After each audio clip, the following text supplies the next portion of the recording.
It's the Orioles on Masset, and we welcome you back to Fenway Park in Boston for the second part of this day-night doubleheader as the Orioles and the Red Sox will wrap up their season series with this game tonight. Hi, everybody. I'm Gary Thorne, and welcome for the Orioles. A very long afternoon as the Red Sox came away for the second time this year with 19 runs in a ball game against them. It was a game that got out of hand early.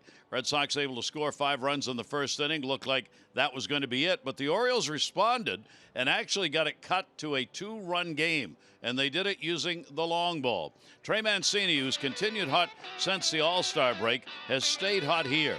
He's had a good year against the Red Sox. He delivers a solo shot to lead off the inning, and the Orioles are on the board. With a runner on, they would pick up another one. Nunez this time drives it. This is a 2 RBI homer, and it is a 5-3 game, and they're doing this against David Price. But the Red Sox offense, Jim Palmer, then just took over and ran away with it. Yeah, you'd like to stay close, and of course, after the 5-run inning, if Meisinger in his first start since a sophomore in college, he gives up 2 runs, all of a sudden you have a lead. But as it turned out, we said even if you had tied the game in the second inning, how are you going to hold them the rest of the way? And as they added another 14 runs. So, this is pretty much, again, for the Orioles, Jimmy Acabon, this is going to be his first Major League start on the road. Second time he's pitched against the Red Sox. And you know what? He went 4 2/3 innings and gave up 5 runs at his first start at home against the Red Sox. I think the way the bullpen and the pitching staff's been battered, they would take that again tonight, even though he'd like to pitch a little better than that. And for the Red Sox, it's all about Chris Sale. He's only pitched a little bit over 12 innings since the end of July. So this is all about the playoffs for them. Offensively, I don't think they have anything to worry about. Well, for Sale, he's going to make the start in Game 1 when they get into the playoffs. Dave Dombrowski saying that yesterday in a radio interview. So a tune-up for him. They're going to limit him to somewhere around, I guess, 100 pitches in the game. Yeah, and he's very efficient. Price only throws a little over 15. He's probably a little bit lower than that. So you would like to think that he's going to get up and down. A lot of pitchers talk about it. I never really thought about it. But, hey, okay, how many times do I have to go in, pitch, come out, warm up, and all that? They add all that kind of stuff together, but they just want him to be healthy when he gets off the mound tonight. And if the Red Sox win, that would be very nice because they will have won for the 108th time, which again is the most they've ever been able to pull off in one season. All right, we'll see how the Orioles do against it tonight. When we come back, Renato Nunez, is he the third baseman of the future for the Orioles? We'll have a chance to chat with him about his improvement defensively this year.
Brought to you by Southwest. Low fares, nothing to hide. That's transparency.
nothing to hide. That's transparency.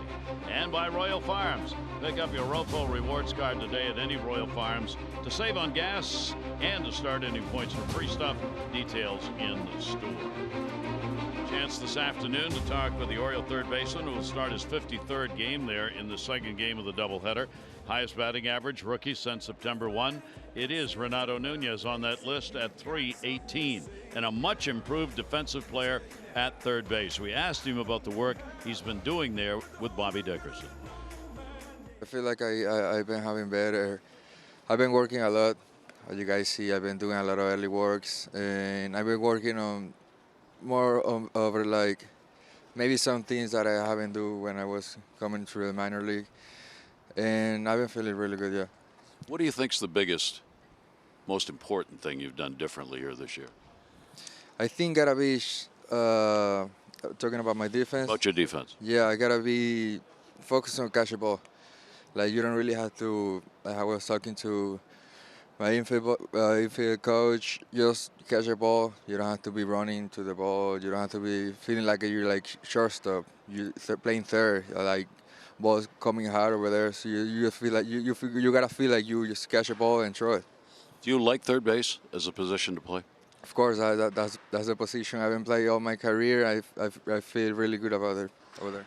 Bobby Dickerson does a lot of work with the infielders. This season, a couple of other things that he's worked with you on besides just catching the ball? Yes, gotta be as you can see, the second ground ball I get the last day over here, the step back. I don't know if you see it. That's gotta be what we been working the most. And it's crazy, but it gets easier when you do that kind of stuff. Like, I don't even talk about that when I was coming to the minors. What do you think of the future for you? I mean, third base is a position you may be able to nail down with this ball club for next year, huh? That's what I'm going to prepare myself this offseason. That's what I'm going to keep working hard every day, and that's a position I like, and I would like to keep playing over there. And how about at the plate? Working on anything in particular right now at the plate? I mean, you gotta make adjustments. Like how you can see, guys are good over here, all the pitchers. So you gotta make adjustments. Like as a pitcher, they make an adjustment. You gotta do it too, and that's a battle every day. And it's more like a mind work over here. So, what do you think? You got a lot of young players. You got yourself looking to get a job here. I mean, it's an interesting situation with the Orioles. What do you see with this ball club for next year? I see good things, man. I see good things because I think it's a pretty good group of young guys, and I think we're gonna do good. We start. As you can see, the last couple of games we've been playing much better. And when we play together and we do the small things, when we play small baseball, we're going to get a lot of W's. Well, I'll tell you, he's been here the last 2 months. I mean, he's hitting about 50 points higher this month. I mean, he's already hit more home runs. He hadn't walked as much. Defenses, I mean, leaps and bounds. You know, third base, I remember when Mike Bordick was working with Miguel Tejada, it's all about the angles. And Bobby Dickerson, one of the best infield coaches. And the great thing about it is I don't know if they really thought he would embrace the defensive part of playing. But he has, and he's really improved, and hopefully there's a real high ceiling. Renato Nunez, our guest. Take a look at our game time temperature brought to you by BGE Home. We know more, we do more. It is 78 degrees. It's warm, and that humidity has stayed up at 80% with some overcast skies. Here's the starting lineup for the Orioles, brought to you by Southwest. Low fares, nothing to hide. That's transparency. It'll be Mullins, Villar, and Mancini, Jones, Nunez, and Rickert. Andrioli, Wilkerson, and Joseph. Joey Rickert, last 3, has gone 5 for 8 with a hot bat. And take a look at Chris Sale. You know, he has not lost since you got to go all the way back to the 8th of June. Now, he's had some injuries. You circle the slider, not that the fastball at 96 to 99 isn't any good, change up any count, but the slider, he throws them different speeds. He's 6'6". I mean, if you're a left-handed hitter, hopefully you're not playing tonight. You're sitting on the bench, but he steps right at you. So he changes speed, can overpower you, and those are the numbers. Look at I mean, just 229 strikeouts, 153 in the third innings, and again, he beats everybody. He's been outstanding. Big strikeout pitcher. He comes into the day third in the American League in strikeouts, 229. He is 2-0 against the Orioles this year and 7-2 lifetime. We are ready to go. Mullins will take the pitch as he wanted to lay down a bunt.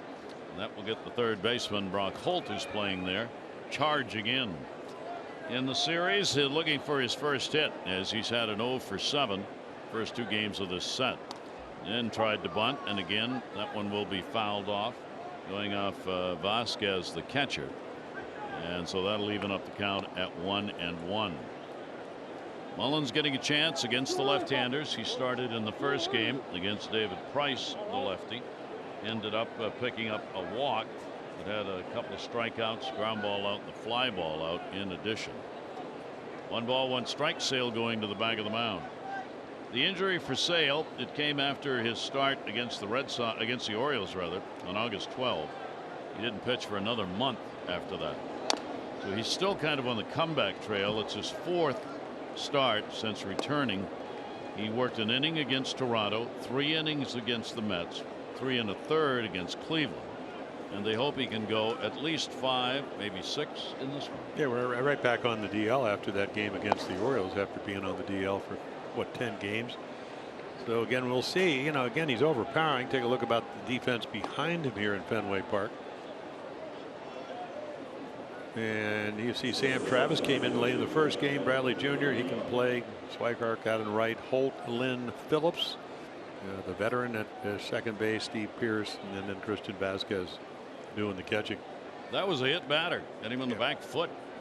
So Jonathan Villar will come up with a runner on at first base as Cedric Mullins reaches against Sale.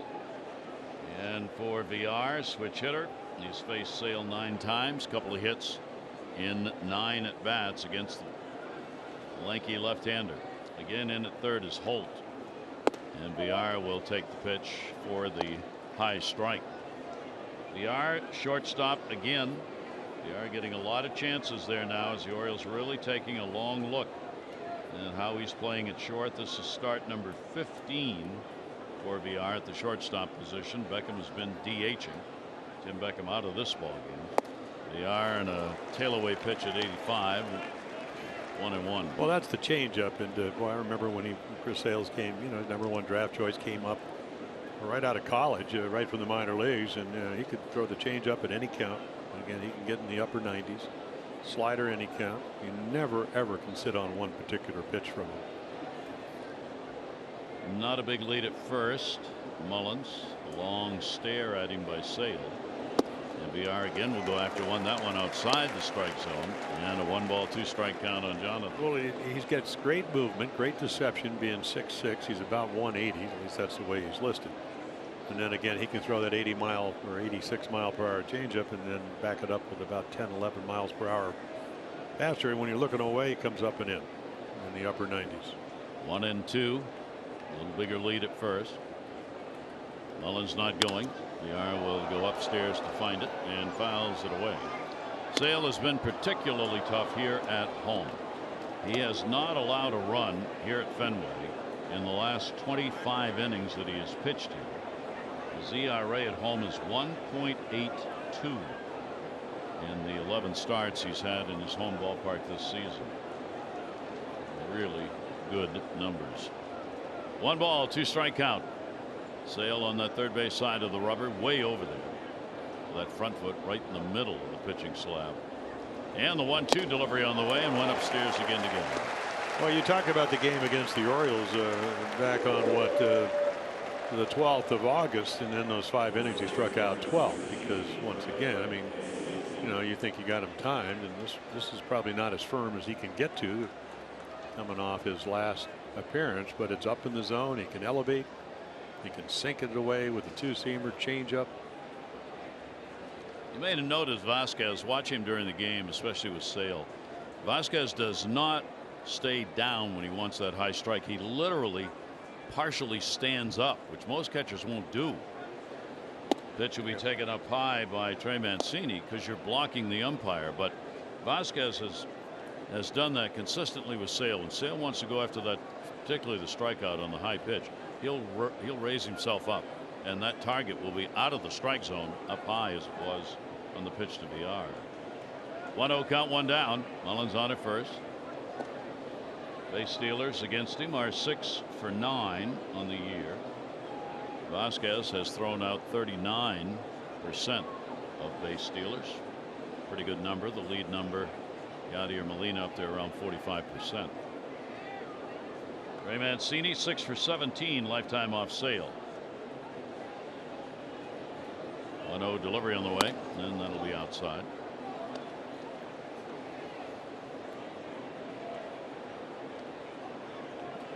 Against the Orioles this year, almost untouchable. Batting average against him is 0.94 by the Orioles over 3 starts. His whip 0.69. Delivery, Mancini goes down the line, right field. That one's carrying into that corner, and it'll roll around the wall all the way to the deepest part. It'll score a run. Cedric Mullins will score in a stand-up triple for Trey Mancini, and the Orioles have a 1-0 lead. Yeah, and I wonder if they're going to say, did a fan actually reach out and touch that ball? I mean, it was very close. Saw a fan, I don't know if he touched it or not, at the pesky pole right here. So let it travel, hit it down there, and again, it hits off the base of the wall. And Swihart, who plays everywhere, I mean, can catch. And then again, because of the carom, it's an easy triple. So Trey Mancini picks up the RBI. And his 3rd triple of the year for Mancini, RBI number 55, and the Orioles have a 1-0 lead, and the infield is in. They draw the infield in with 1 down in the 1st inning, with Adam Jones DHing for the Orioles. Adams not had a hit in this series. He's picked up an 0 for 7, and the number is on the year for him. Against Sale, just 222 is average, 1 home run. 0-1 delivery very late and foul back. Our StatCast AI powered by AWS. A lot of unfamiliar names as far as starters are concerned in that infield. Lynn, Phillips, Pierce is getting more starts at first. Holt's all over the place. He's at 3rd. He's going to back up. Holt stays back, everybody else in. That hit him on the back leg. Well, you know, I think they got to be worried because you hardly ever, and again, he's had a couple of bouts on the DL, you hardly ever see him throw 92 miles per hour. And then here, that's just a slider. It's a back foot slider, hits him. It's one of the feet or maybe both of them. Yeah, front foot, back leg. There you go. And Dana Lavange, first year as the regular pitching coach. So how do you feel at 5 visits left? So we usually see him, and he can go right up in the upper 90s. Not yet. It's a big concern. Price pitched pretty well today, but he did give up the 3 runs after giving up 4 runs against the Yankees with a 3 home run. Porcello hasn't pitched particularly well over the last 7 starts, over 5.5 runs a game. So it's important that he's healthy. He has hit 14 batters this year, 2 in this ball game. So hitting batters is in line with what he's done this year, but as Jim says, not the velocity. So now runners on at 1st and 3rd, and a check swing went around. Home plate umpire call on Nunez. It'll help for Mike Winters at 1st as well. Well, take a look, and this is what Mike is looking at, and nope, he didn't even come close to swinging. And a little Miguel Cabrera, Adam Jones. I don't know if that works for a rookie, but it worked on that pitch. Sale working very slowly here in the 1st inning. Generally, he gets the ball and goes. He wants the signs again from Vasquez. So Renato Nunez a chance as the Orioles get a lead. They were behind 5-0 in the 1st inning of game number 1 this afternoon, ultimately losing it 19-3. That'll be fouled back. Pretty good rip again at 91 miles an hour. Well, I talked to Mark Trumbo, who's recovering from the surgery. He said, I think the boys are poised to jump all over Sale. And I go, what have you been doing today? Anyway, but very positive. And of course, he's faced Chris Sale. So it's not an easy task. Nunez with a 1-ball-1-strike count. That ball's going to be drilled to left field, hit pretty well. Runner will tag. Hauled in. Travis. Run will score. Throw to second. So Nunez picks up the RBI on a sacrifice fly, and the Orioles have a 2-0 lead. Yeah, 2 in the first game for Renato on the home run, the 2-run shot. So Sale trying to get him out with breaking balls, kind of gets a slider in the middle of the plate, and he's able to get it out of the infield and get the second run. So productive at bat for Nunez. Adam Jones will stay on at first base. And for Nunez, RBI number 20. At the Orioles 69th game. Here is Joey Rickert. Rickert. The runner at first. Ball bounces inside. Good stop made by Vasquez.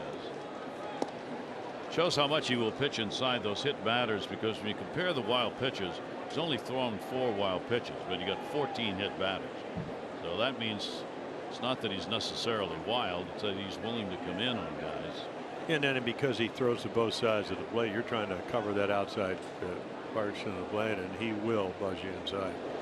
Rickert will foul that one back off the end. Joey's gone 2 for 14. Lifetime off Sale. The Orioles have won only 2 games against the Red Sox. They are 2-16 against Boston this year, and this is the final meeting between these 2 ball clubs. The Orioles trying to get that number 3 up here and finish up. This is their last game, of course, on the road. 1-1 delivery on the way, and the pitch will be outside. Sale's having to throw some pitches here in the first inning. He's got 2 down, 21 thrown so far. 2 ball, 1 strike count. Jones not a big lead over there at first base, and again will miss outside. So he falls behind 3-1. A very on Sale like start. Well, anytime you come off shoulder problems, I mean, you're probably trying to put a little bit of a governor on there, but go out there and popped him up shallow right. He's going to get it. Bermuda Triangle area, center field that will handle Jr. The Orioles, though, are going to pick up a couple of runs. They do it on just 1 hit. Acabonis has got a lead to start with.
Starting lineup for the Red Sox: Jackie Bradley Jr., Holt, Pierce, Devers, Swihart. Phillips is going to make a start. Vasquez, Travis, and Lynn.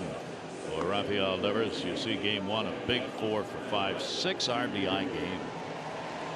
And Jimmy Yacabonis, as we said in the open, the fastball, because I mean he's got to throw that over. That allows him to throw the slider. You can see that's pretty much what he is: fastball, slider.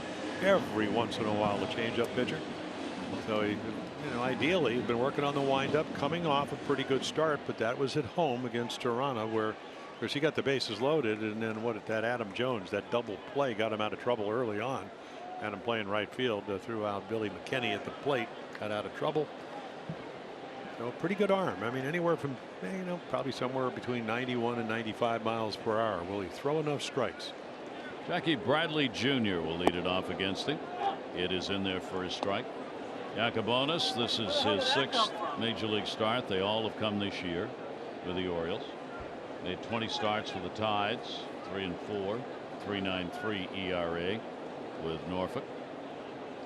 Jackie Bradley Jr. takes one way outside. The games against Boston this year. The game came on August 11. He gave up 3 runs, 5 hits, 4 2/3 innings in that ball game. The Orioles were shut out. They scored 5-0. Game 1 of a doubleheader. That one ripped. Yeah. I mean, ripped foul. Well, it's a slider down and in. You can't do anything if you're going to swing at it except hit it exactly where it is. Now that same pitch out over the plate, that's one of the Devers home runs. Devers home runs in the first game. Changes the whole dynamic of where you place your breaking ball. Yacobonis, 26 years old, 2-2 record, major league level. 1-2 delivery on the way. Jackie Bradley Jr. with another fierce cut. Fouls it right straight back. Well, that's the hanger. So he saw a pitch he liked.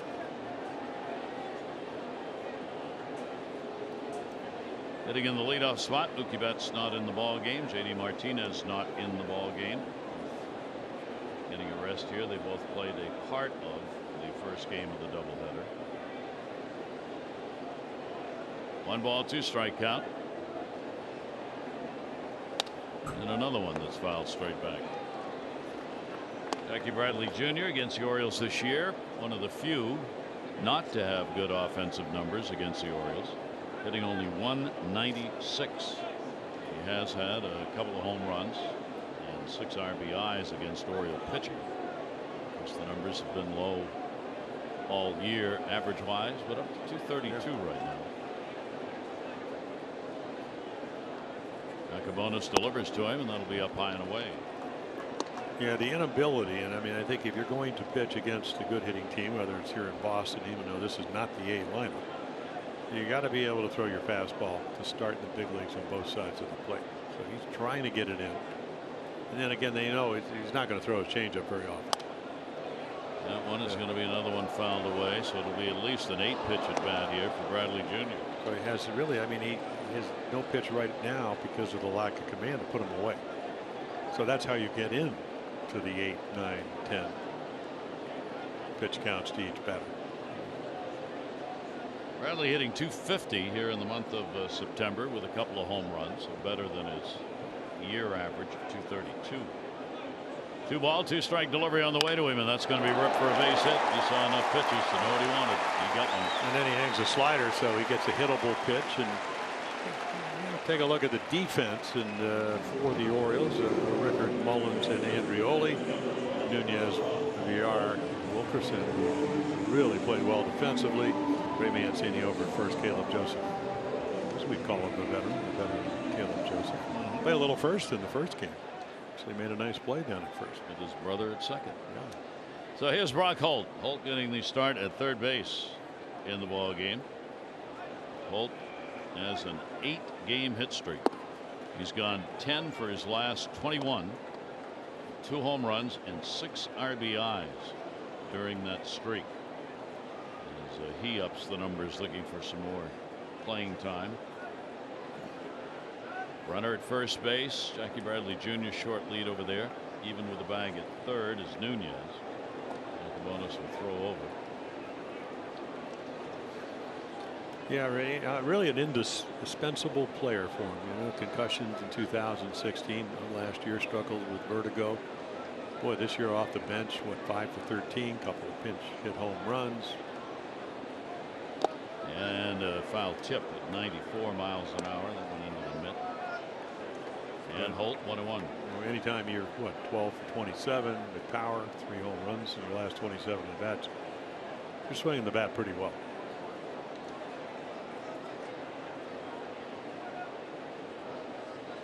Holt, just his 4th start at third base. Will take the pitch inside.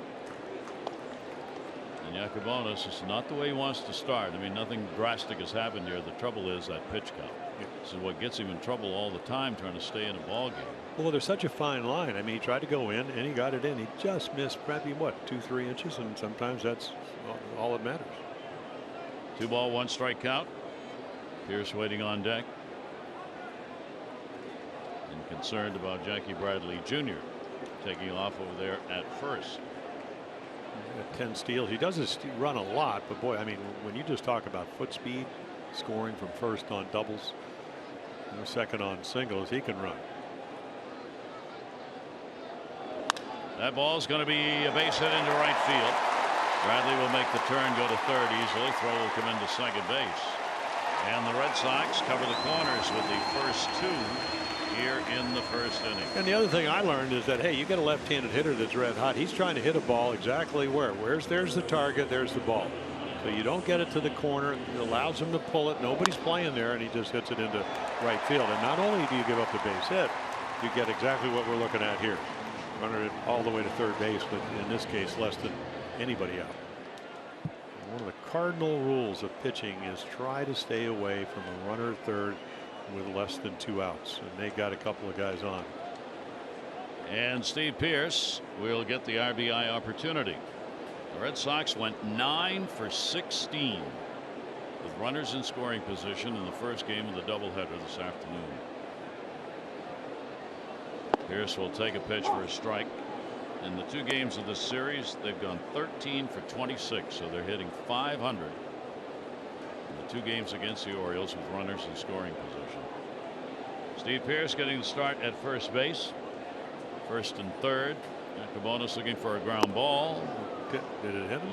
Almost caught him. Well, you could see him the minute. I mean, I was reading an article today, and hitters say, well, if it's spinning, why not get hit? And he almost gets the uniform, ends up behind him. Late breaking slider. 1 ball, 1 strike delivery on the way. Pearce is, ooh, that was near the outside, 2-1. Well, the other thing for Steve Pearce, what he's hitting .373 with runners in scoring position. Doesn't really matter. We saw it the other night off of Dylan Bundy. I mean, he started the rally. Bundy got him out in the first inning. He had a hanging slider down the left field line for a double. 10 for his last 33, so he could hit anybody. 2-1 delivery on the way to him, and Pearce fooled by the off-speed delivery way out in front, somehow able to tip that foul to keep his at-bat alive. Yeah, nice little breaking ball and a fastball count. So 2-2. Yacobonis, 30 strikeouts, 32 innings here at the major league level. So left-handers who have done damage, 333. Right-handers, 237. Almost a 100-point differential. 2 ball, 2 strike count, first and third. And Pearce will pop that one up. Short or third. Shortstop wants it. The is there and puts it away. So turning him into a starter this year, the Orioles organization. Well, again, I think the numbers, at least to this point, indicate that maybe because he only has 2 pitches, even though he has an occasional changeup, I mean, the numbers support maybe he'd be better out of the bullpen. Certainly has the power arm. Got away with a hanging slider. I mean, that was a 3-run home run hanging slider. So now all of a sudden, maybe he'll be able to pitch himself out of problems here in the first. Got a chance now. Devers coming to the plate. 1 down. Still runners on at first and third. Showed you the 6 RBIs that he had in the first game. Obviously a high for him. Say obviously, it was. And the Red Sox really benefiting from the bat. Now in this ball game, he's going to be the DH. He played third to start game 1. Well, he took Donnie Hart right over the third base bag with the bases loaded, drove in 3. Curveball off Carroll, home run, or slider off for a home run. And then off of Jace Peterson, who happens to be a outfielder, infielder, pitcher, position player pitching for the 4th time this month. Expanded rosters, and 4 times you've seen a position player pitch in the month of September, which is very unusual. 2-0 count. Wind blowing out to left, and the pitch is going to be on the inside corner for a strike. And the count will go to 2-1. So Yacobonis working, trying to get through this inning without allowing a run.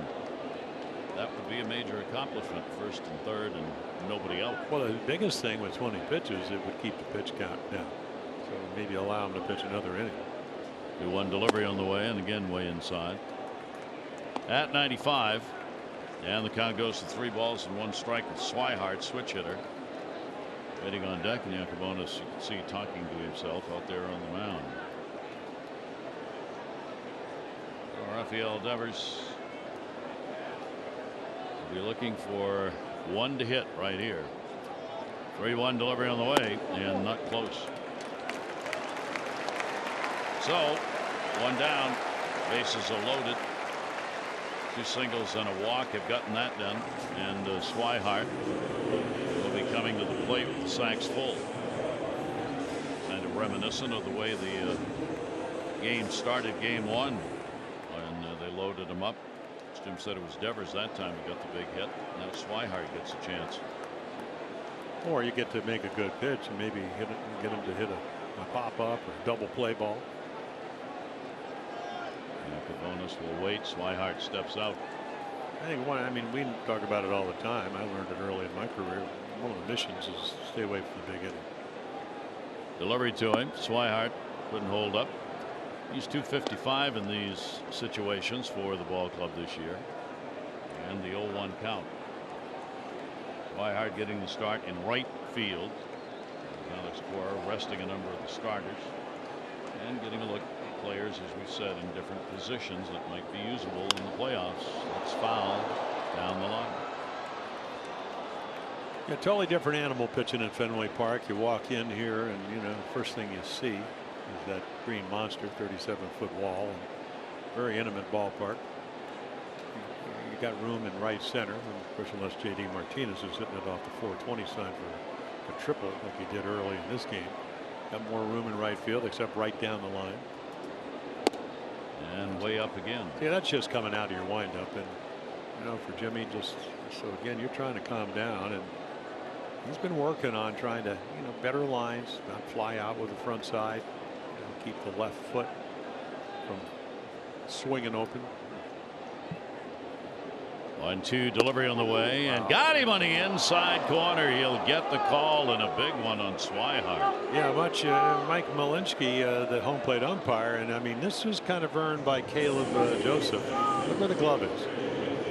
Now it's probably off the corner. Our strike zone says, but look at the late movement though. Comes back just enough. Umpire moves with the catcher, Caleb Joseph. And we saw a very big strike zone in game 1. So there are 2 down. That'll bring Phillips up. And a chance for Yacobonis to get out of this thing. Bradley, Holt, Devers, the base runners. And he will start out with a strike to Phillips. Now for Phillips, this is only his 3rd start at second base this year. He made his debut on the 5th of this month, playing a game in Atlanta. 44 minor league games with Short A Lowell and Triple A Pawtucket this year. Veteran.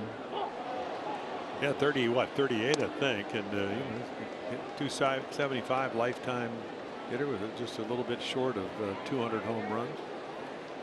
Won his walk-off home run in his first game with the Red Sox. Veteran player giving him some backup and some bench. 0-2 count though. Yacobonis up. Phillips will hit a slow roller, third base. They let it go to short, bobbled, and a run will score. Well, that was Nunez. He went to get the ball. He kind of blocks into the R a little bit, and then when he does that, so watch him try to cut it off. So he goes for it, and right there, I think he just doesn't see it. Got all kinds of time. I mean, if this was 10 years ago, Brandon Phillips runs pretty well. So again, just a little deep, trying to get it. Probably could have caught it, but figured, well, it's shortstop ball. I don't think he saw it, and I would imagine it's an error. Error charged on VR, the shortstop, and the dreaded extra out. So Yacobonis did what he needed to do and should be out of the inning, but he isn't. Now here's Vasquez, the catcher, as the Red Sox make it a 2-1 ball game. Vasquez will take the pitch for a strike. Holt's now at third base. Devers down at second, And Phillips reaching on the error at first base. Now you see the 1 for 5, and that was off Dylan Bundy. He drove in a run on Monday night. Fastball left center field. Vasquez, the 0-1. Outside. Let's see how many pitches are added because of the error committed by the Orioles. Well, he was already at what, 29. A lot more than he wanted to throw. 1 ball, 1 strike count.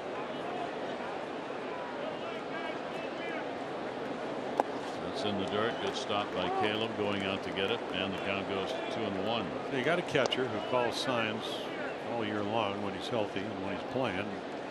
So he's going to look for a fastball.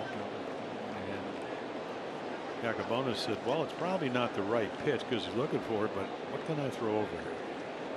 Vasquez with a 3-game hit streak coming into the ball game. 2-1 delivery on the way, and he gets the outside corner strike. And Vasquez, I can't hit that. That was the perfect pitch. He may shake his head, but you can't hit that ball. Those are the kind of pitches you get out of bed for to make in the morning. Just want to. If I could just do that all the time, it would be good. Really good. But you can't. No. 2-2. Some guys could, but. And a step out here at the plate. Vasquez wanted a minute. 2-2, 2 down. Trying to hold the damage and hold the lead. And Vasquez trying to get a big hit here that could drive in a couple of runs. 2-2 delivery on the way. Vasquez will take it, and it will miss outside. So Yacobonis goes deep. 3 balls, 2 strikes. Means runners at first and second. Phillips, Devers will be running. Vasquez only 188 in these situations this year, one of the lower averages of the Red Sox. 3-2 delivery on the way, and Vasquez goes to short. Play will be made at first. Villar gets it over there, and a good job by Yacobonis. 1 run in on a couple of hits. Red Sox will lead.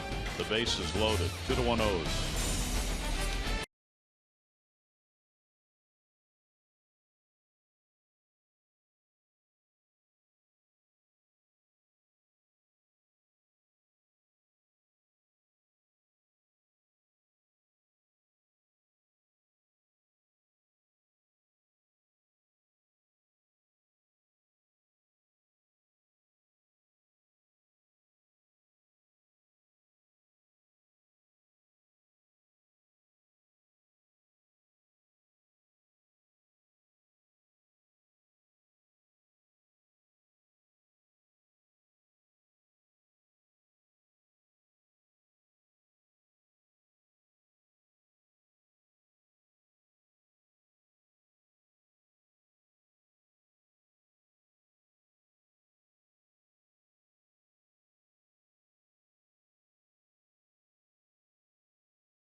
To you by PNC. No better time to act than today. PNC, make today the day. Rod Cabaco takes a look at the first game of this doubleheader. 22 hits surrendered, and Jace Peterson had to come on to pitch.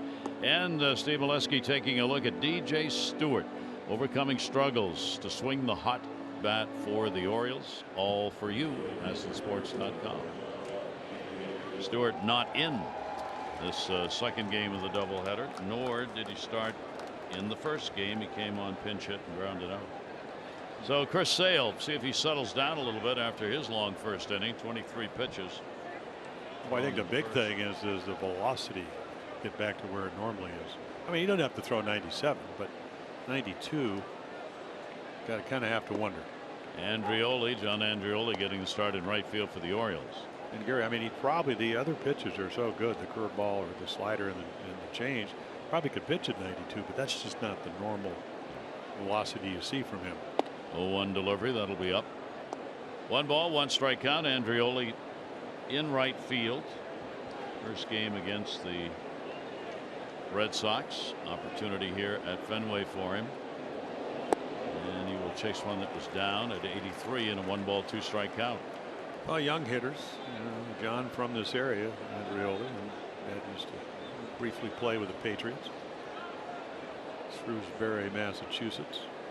So he'll get pitched to. 1-2 delivery by Sale down to third into the glove of Holt on the line drive. Yeah, nice at bat. Change up, stays on it. Becomes hittable when it's in the middle of the plate, and then Holt does what you're supposed to do. That's why they put him out behind you. Flags it down before it gets into the corner for a double. Easy double the way Andreoli can run. Quick reaction lean, no steps taken. Gonna bring Wilkerson to the plate. Steve Wilkerson has had a 1 for 7 in the series. Switch hitter. Orioles second baseman, where he's played really well. Yeah, I asked him. End of the bat. Gary, I asked him today. I said, so naturally right-handed or left-handed? He said, well, my dad, you know, taught me baseball, but he didn't really know much about it. He said all the other guys hit right-handed, so I hit right-handed. Then I got into high school. He said, I was messing around one day, and somebody said, hey, you hit pretty well left-handed. And so he became a switch hitter. Here he is. Yeah. Worked pretty well. And I said, so power, which side? He said, well, I hit more home runs from the left side because I get more at bats. But probably if you're going to measure the distance, probably can hit them as far from either side of the plate.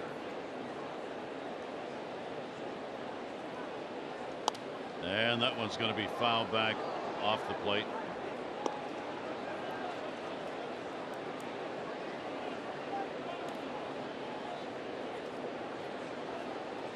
Oh, and 2 on Wilkerson.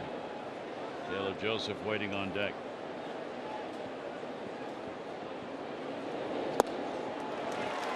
And Sale will get a strikeout. That'll be his second of the ball game. Wilkerson down 2 away. It's a little slider. So we've changed change-up, sliders, fastball. I mean, 88, 89. Very unsale-like. Like I said, doesn't mean he can't pitch, because Don Cooper, his pitching coach in Chicago, taught him what the year before last. He said, you don't have to throw every pitch max effort. And had a terrific year last year, first year of the Red Sox. Caleb Joseph, and the pitch just a little bit down low by Sale, and a 1-0 count. For Price today in the first game of the doubleheader, 3 runs, 6 hits over 5, an unusual 3 walks and 6 strikeouts. He and Sale, of course, primary on the mound postseason for the Red Sox. 1 ball, 1 strike count with 2 away. Sale with the great numbers at home, where the Red Sox will start, and will have that home field advantage as deep as they go into the rounds. 2-1.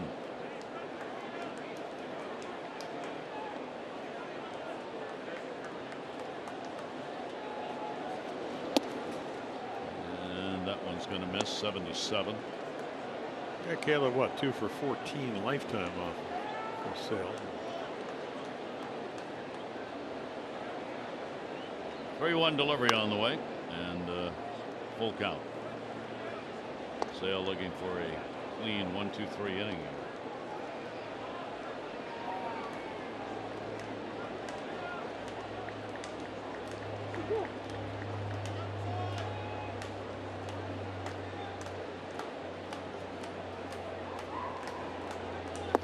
And he got it. That'll be strikeout number 3. 2 in the inning, back to back. A considerable difference between the first and second innings for Chris Sale.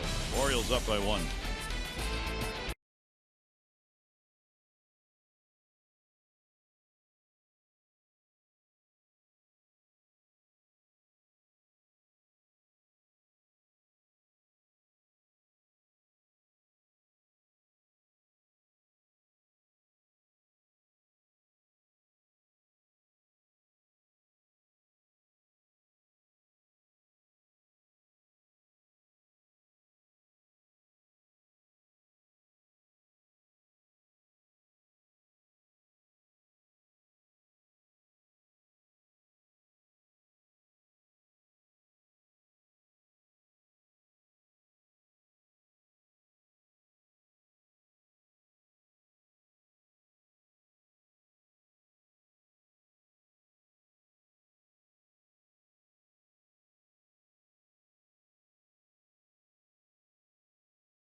The game is Twee Gwyn from Silver Spring. Has already won 500 for being selected, 500 more for every Orioles home run hit during our ball game tonight. So Twee, good luck. The Orioles putting up some home runs, a couple in the first game. Trouble was the Red Sox hit 5. We'll see what happens here in game 2 of the doubleheader. A 2-1 lead for the Orioles.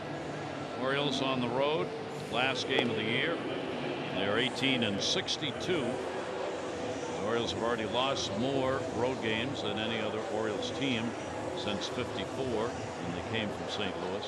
Previous record had been by the '88 ball club. They lost 61 on the road.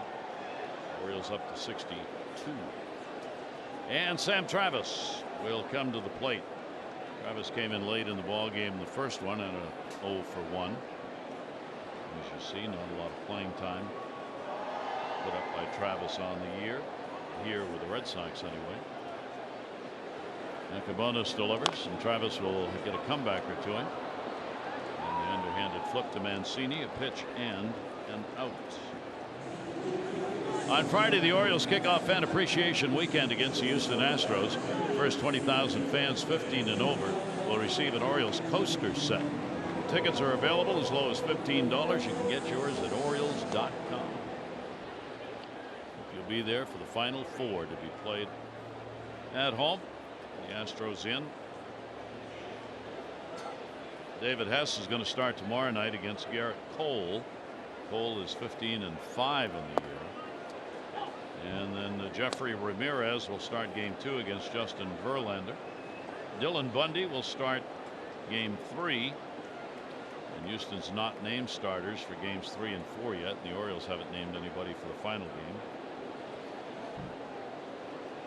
Lynn at the plate, and the pitch is taken up 82 miles an hour from Yacobonis. 1-1.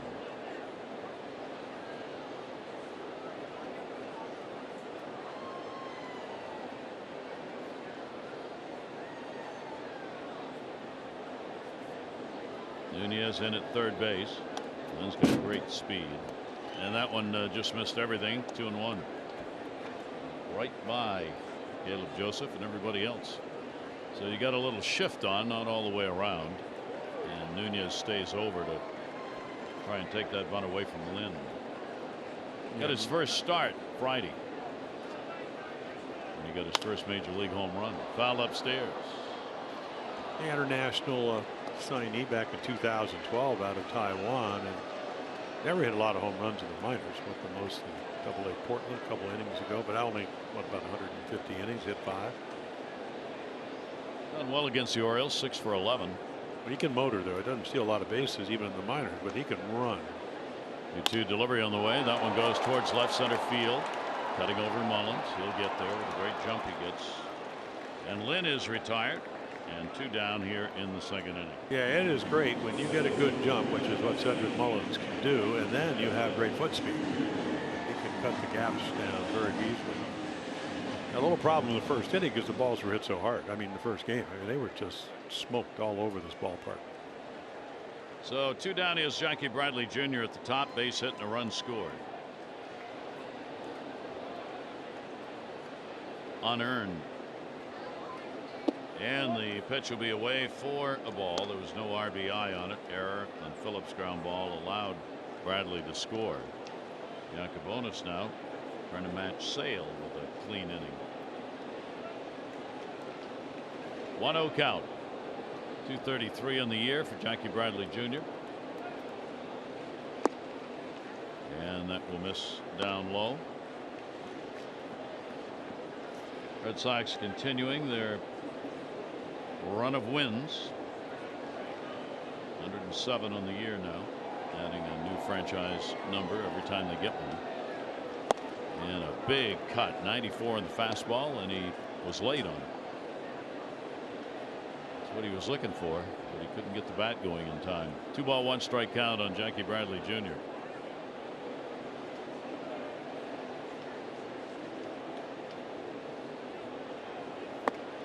He'll dance away from that one. 3-1.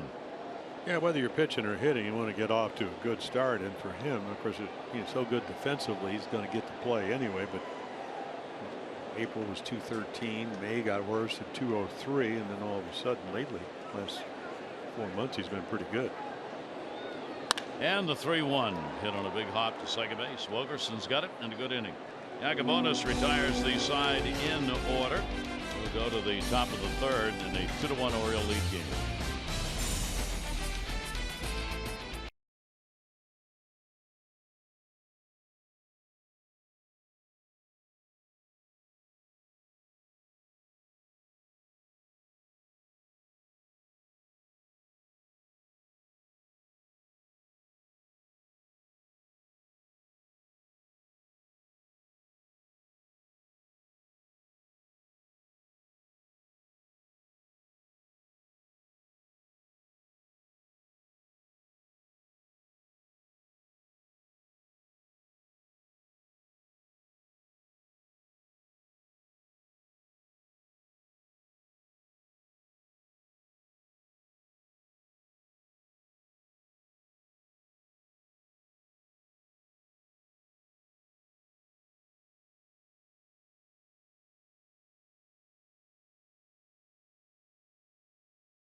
News to the Houston team. The reigning World Series champions have won 100 plus, and they're the first to do so since the '90 Athletics won 103. They are the first team with 100 wins in consecutive years since the Cardinals did it in '04 and '05. And they're ready to go. They're going to face the Cleveland Indians. The American League Division Series begins October 5, and they will start it at Minute Maid Park in Houston. Astros fan on hand here at Fenway. Probably heading for Baltimore. See the Astros play. 4 games. Tomorrow night opens it up. 6:30 O's extra, 7 o'clock. Nice. Yeah, you know, you talked about Garrett Cole acquisition, traded from the Pirates in the offseason. So, well, I watched him the other day. I mean, it's old-fashioned hardball. 97, great breaking ball. You can punch him out. 15-game winner, as you mentioned. Cedric Mullins hit by a pitch, scored in the first inning. Trey Mancini, Nunez had the RBIs. Sale will get ahead of him here, 0-2. No walks, 3 strikeouts for Sale. Yacobonis a walk and a strikeout. 0-2 is up. Velocity still 92. Yeah. But it's trick or treat. I mean, he's going to go. I mean, who's the real? Be interesting to see if he tries to up that velocity as he moves along here. Down to third, and that's a fair ball, not hit hard. Holt hurries it over, gets him by a half step.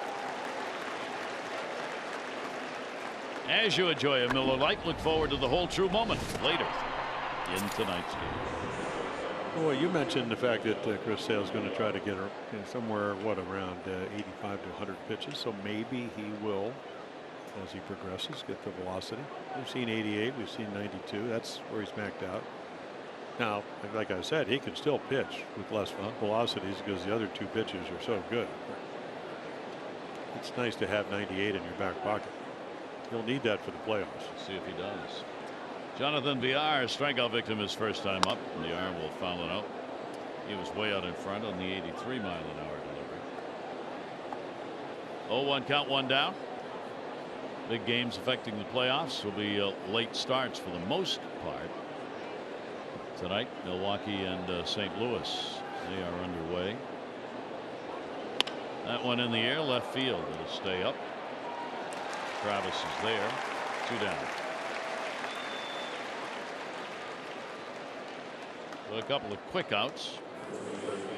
Trey Mancini will be coming up. Mancini almost a home run down the right field line. It rattled around the wall down there before Swihart could get it. Mancini was in at third base standing up. got an RBI and then would score on the sac fly by Nunez. So Trey continues his hot second half of the season for the Orioles. 2 down, nobody on, and the pitch in there for a strike.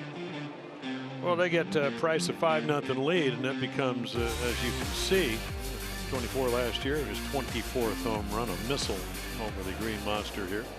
Made it 3-1 at the time, or 5-1, excuse me. 1 ball, 1 strike count.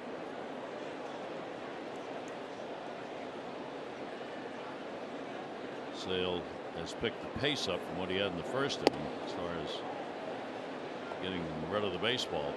And a 2 ball, 1 strike count on Mancini. Yeah, 16.7 pitches per innings, but he doesn't waste a whole lot of times out there. They said he never shakes off. Whatever Vasquez puts down, he's going to throw. Straight back. Trey's 226 off the lefties, 249 off righties.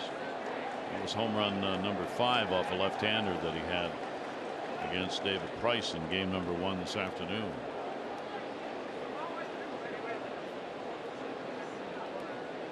All 11 home runs hit against Sale by righties. Nasty cut pitch down and in. Vasquez will find the angle and get the ball down. And a 1-2-3 inning strikeout number 4 for Sale.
PNC, make today the day.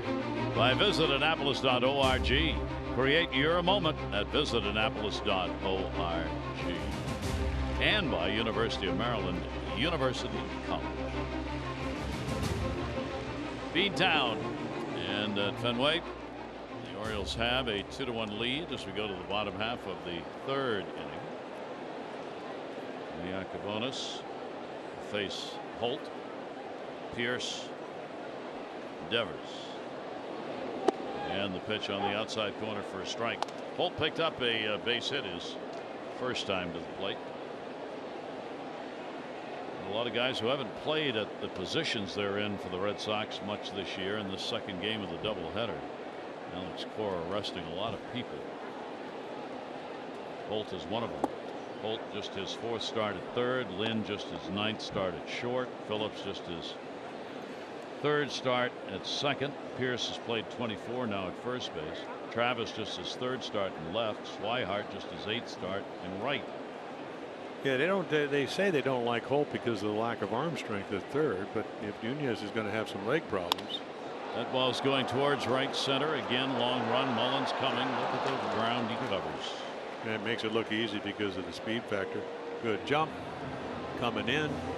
Doesn't get tricked, no drop stack or anything like that. So you can take a look right here. Here he comes. There's a lot of room in right center field. Andreoli, he can really run in right field tonight. A lot of territory. 2 good plays by Mullins, striking him down. Steve Pearce popped out to short his first time up.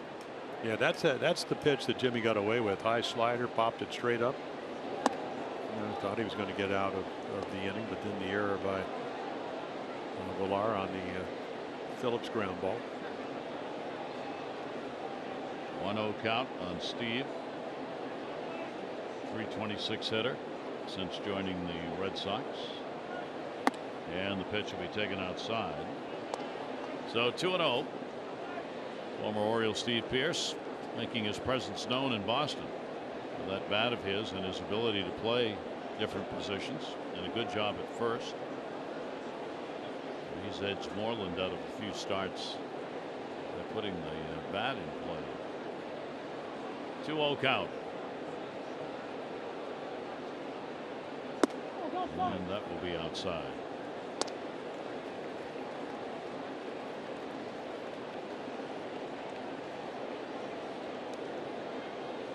You got Pearce and then 6 RBIs waiting in the on-deck circle. Devers. It was a green light here for Pearce, and it didn't matter. So there's the second walk surrendered by Yacobonis. Comes with 1 away. An annual fan favorite has returned to the ballpark. 2019 Orioles Pet Calendar. It's presented by Pet ER. On sale now at Orioles.com/pet calendar. Proceeds benefits Barks, Baltimore Animal Rescue and Care Shelter. Each year this sells out, so get yours now. Orioles.com/pet calendar. 1 on, 1 down. Gets away, runner will advance. Yeah, you got to really, it's funny. Rick Dempsey used to always say, "I don't care if you bounce it, and I'll block it." But you got to get the ball somewhere around home plate. 60 feet, 60. Look how far out. It goes about 59 feet. So the spin, it can hit divots, it can hit ball marks, and whatever. It's hard to read the spin. Tried to get in front of it. Caleb couldn't keep it straight in front of him, and then Pearce, good secondary lead easily into second base. There's your tying run out of second.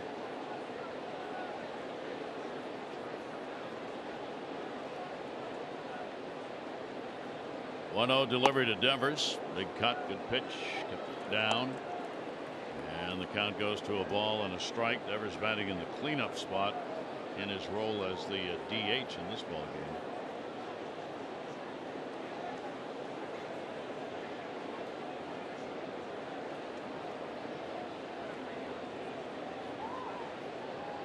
Pickoff play. Gets back in. Shortstop moving in. VR.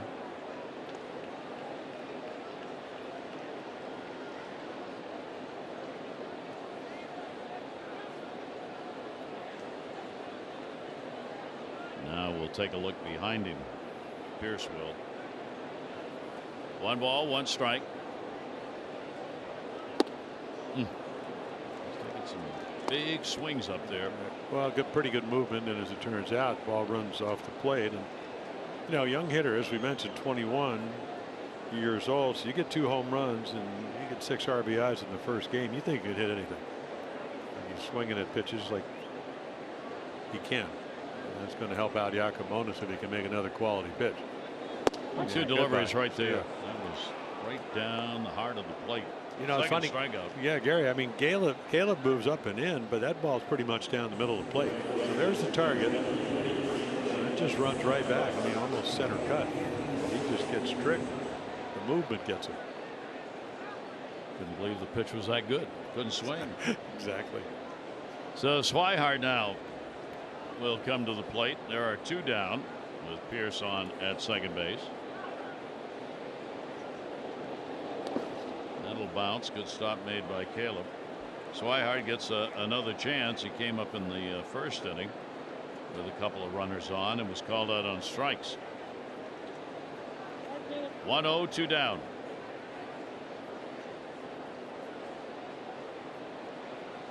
Steve Pearce moving up on the 4th wild pitch of the year by Yacobonis. VR staying tight to him, not letting him get much of a lead.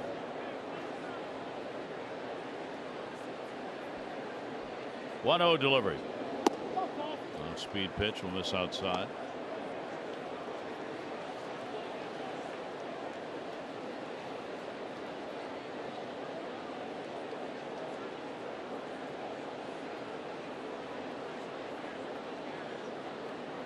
Nunez backs up at third. He'd been in. 2-0 delivery on the way, and that's going to be outside. Yeah, if I didn't know better, because I know he's too young, it's almost like he's pitching around him. You get to Phillips, since that's not a good idea in this part. Not in the third.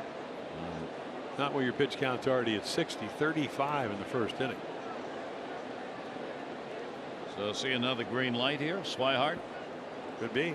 3-0 delivery. He did, I think, but he held up on it. Might have been a changeup. Count goes 3-1. Bonus has worked from behind on a number of the Red Sox hitters so far and has done so successfully to this point. 3-1, 2 down, runner at second. Leaned and watched and took it. So he does draw the walk. 2 walks in the inning, 3 in the ball game. Puts runners on at first and second for Brandon Phillips.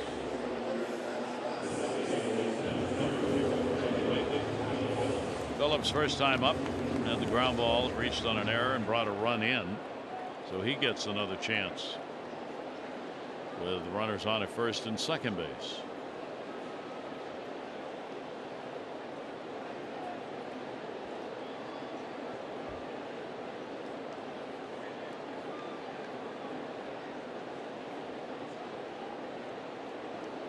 And that is there for a strike.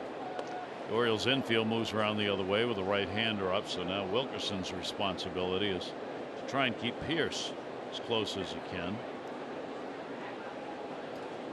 As the arm moves back deep in the shortstop hole with the right-handed hitter.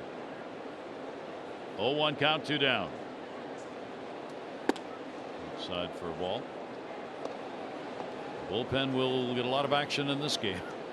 64 pitches. And we're not through the third inning. Well, the more you see Jimmy Yacobonis, you root for him because he's a great kid, but it looks like he's more of a bullpen guy. Again, it's not going to have easy innings because he can't really change speeds. He can do a little bit with the slider. 1-1 delivery on the way.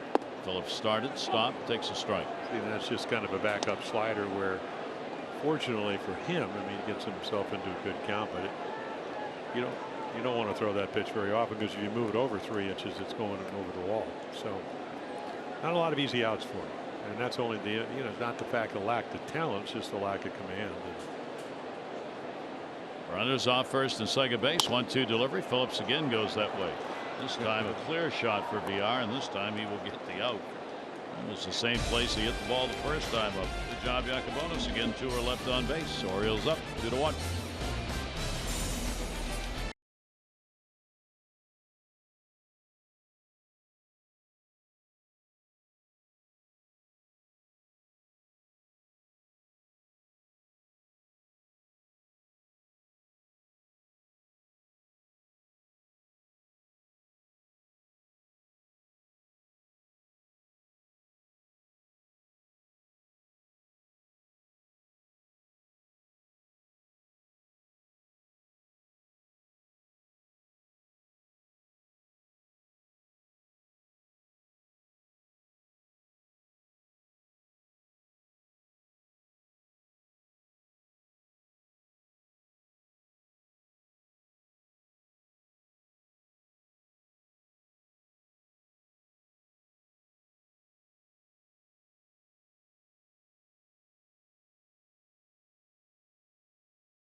Fourth inning of Orioles baseball brought to you by the all-wheel drive RAV4 Toyota. What drives you? Visit buyatoyota.com for great deals.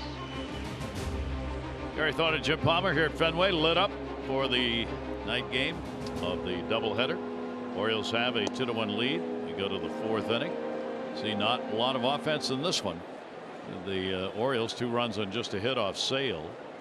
And Boston with a run on 2 hits in the ball game off Yacobonis. Adam Jones will lead it off for the Orioles. Jones hit by a pitch, stranded. First time up. Nunez and then Rickert to follow.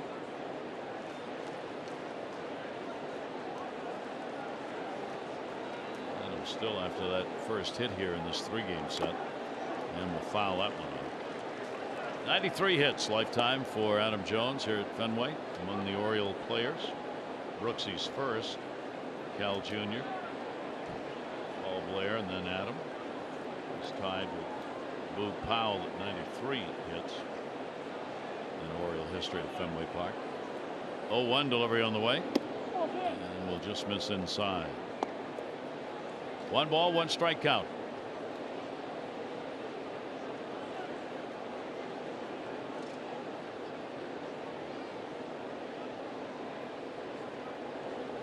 And a swing and a miss. Again, you can see how effective when you have 3 pitches, even if you're at 88. And normally he can pitch comfortably another 10 miles per hour.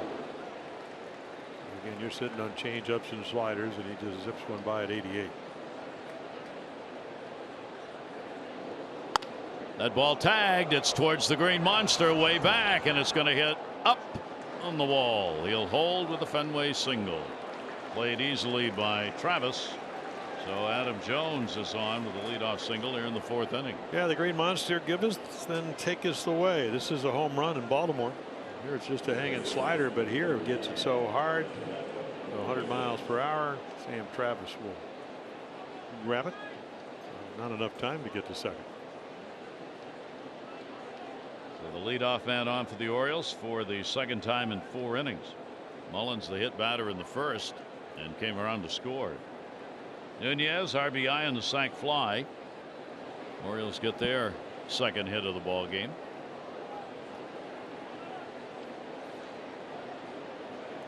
And Sale's delivery up. AT&T achieving more.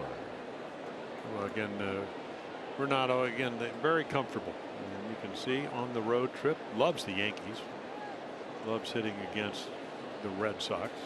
It's good. Well against the American League East. 2 best teams there. 89. Yeah. Well, there's going to be a lot of angst.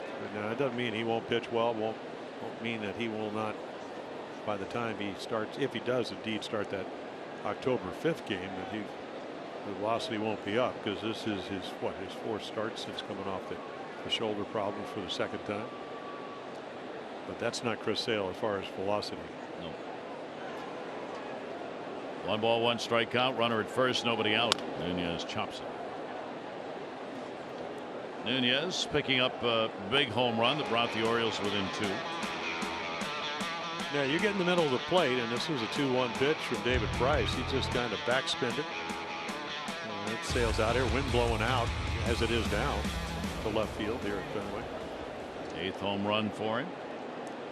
Talked about Nunez on the road, much better average, 292 at home and 240 on the road for Nunez. 1-2 delivery on the way and a check swing foul. Just tried to hold the bat back, couldn't do it.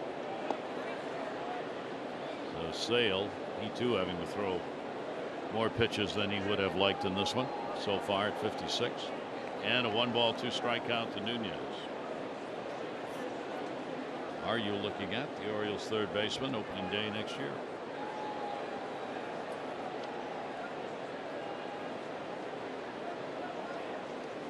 One and 2.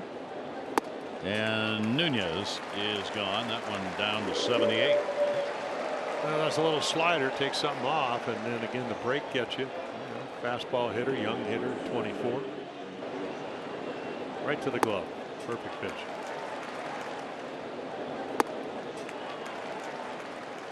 So Joey Rickert stands in with a runner on and 1 down with Nunez out of there. Sale 5 strikeouts in the ball game.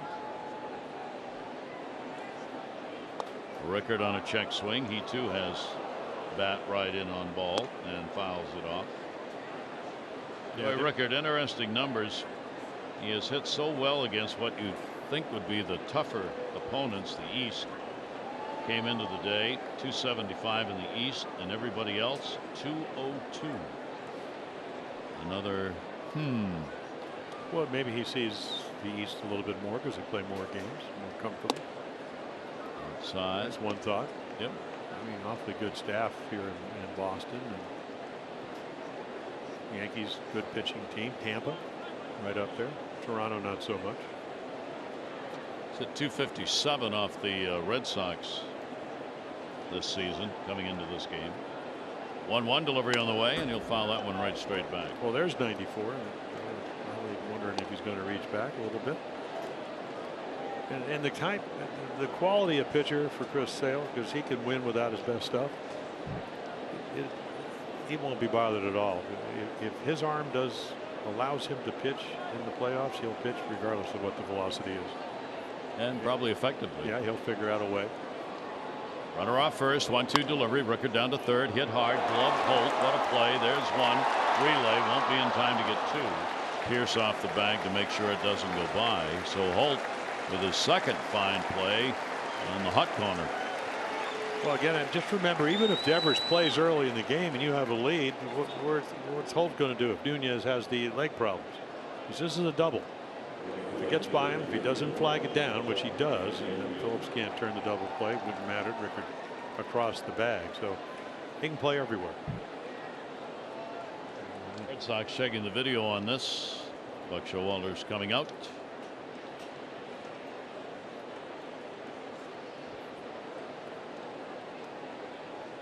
So he's going to challenge, and this has to be on the play at second base. Well, you rarely see Buck do this. So again, there's the nice play in the webbing. Is he on the bag? Tell from that angle, and then certainly nothing about first base. So the manager's challenge. Mike Winters is the crew chief at first base. Tim Timmons, second base umpire, made the call.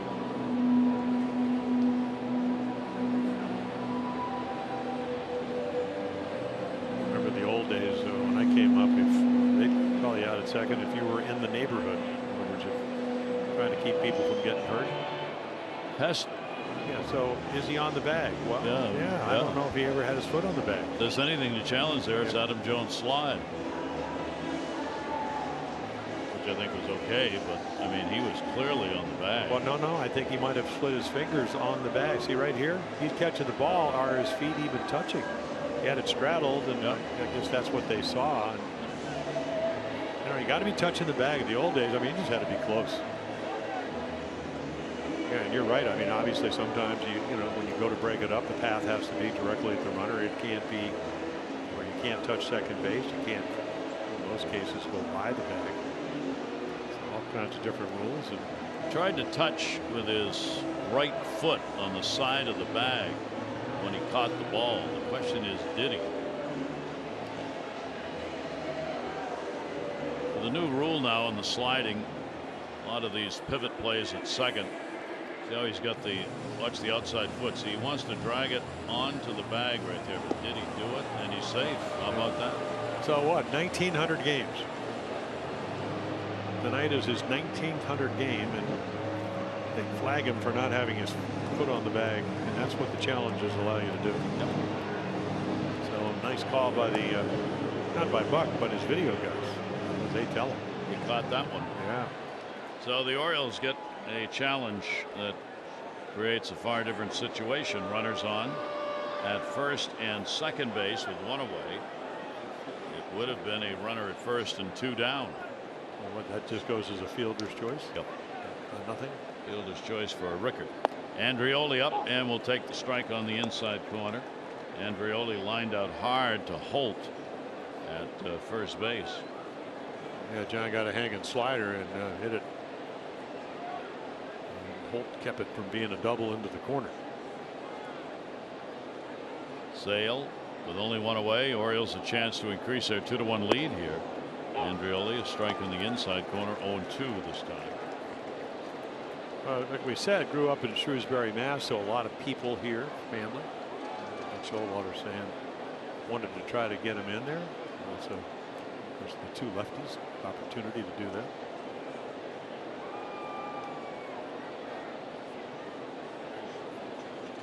0-2 delivery on the way, and trying to get him to go after a fastball up at 93. So we've seen him escalate the velocity a little bit here in the fourth.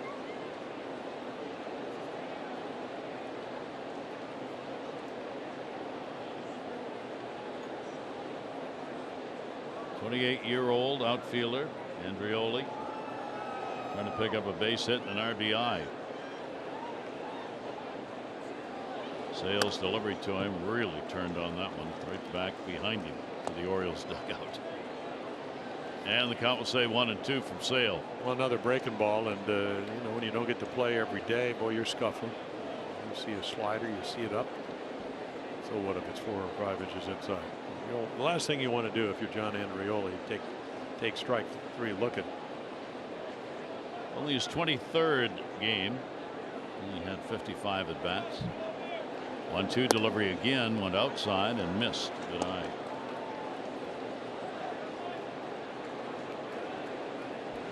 Well, we welcome those of you joining us here in Boston who've been watching the Washington game, shortened up by the rain.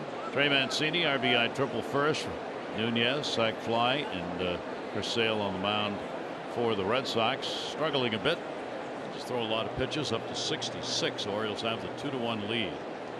Runners at first and second, and the pitch will be outside to Andreoli. Orioles have Jones on with a base hit. Rickett reached on a fielder's choice. Jones is called out at second base on a forced play. The Orioles challenge, call overturned. So Adam still out there at second. 3-2. Error was also charged on that, by the way, to Phillips for not touching the bag and getting the out. So it's a fielder's choice and an error. Yeah, and then one of those extra outs again. The Orioles gave the Red Sox an extra one on the error by VR, and Castillo was a run. Full count, 1 down. And a swing and a miss.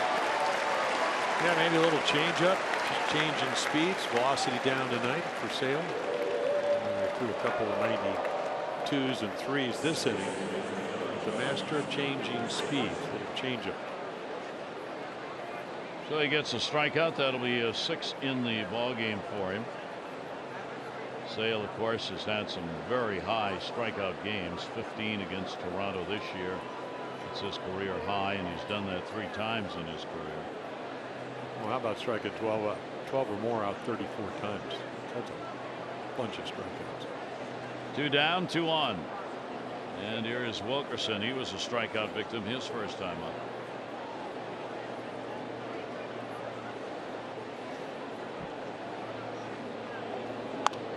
And off the bat, a foul. Getting back into game shape after being on the DL in the last 3 starts. That's what Sale's been doing. He threw 73 pitches in that last start against Cleveland. And in that game, he only went 3 in the 3rd inning, so he was throwing a lot of pitches in that one as he is in this one. 0-1, 2 away. Cora walking away, the manager, and keeping a very sharp eye, obviously, on what's going on with the starter. They want to be 100% when the playoffs begin here at Fenway.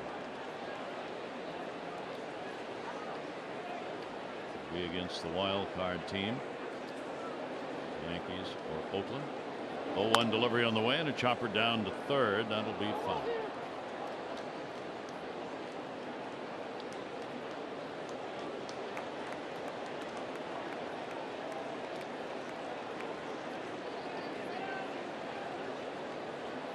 Now remains at 0-2. Runners back to their bases. Orioles did not have a hit with a runner in scoring position in the first 2 games. So the clouds have dissipated a good deal with the moon showing brightly here outside of Fenway.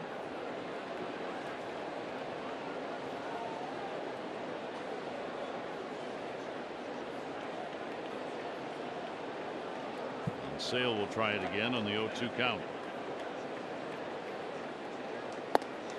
And will miss up high with it. I mean, that's kind of where he's maxed out on his velocity. Maybe 2 other occasions, a mile or so.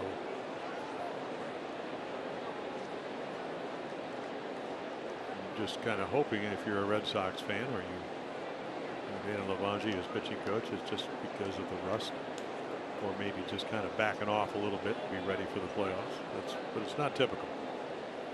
And a swing and a miss as he cut that one down and in. So he strikes the side out. He's got 7. The Orioles will leave a couple on base. They lead it. Orioles up 2-1.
In baseball history.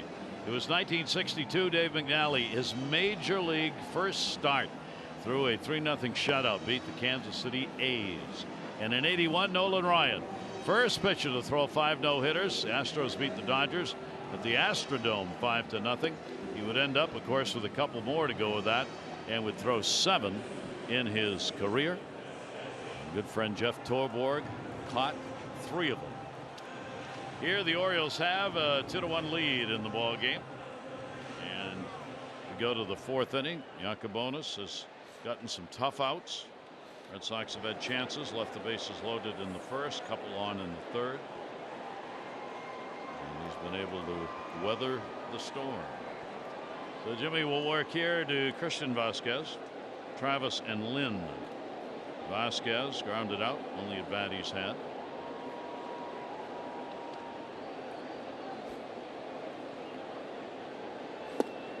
And we'll start him away with the ball.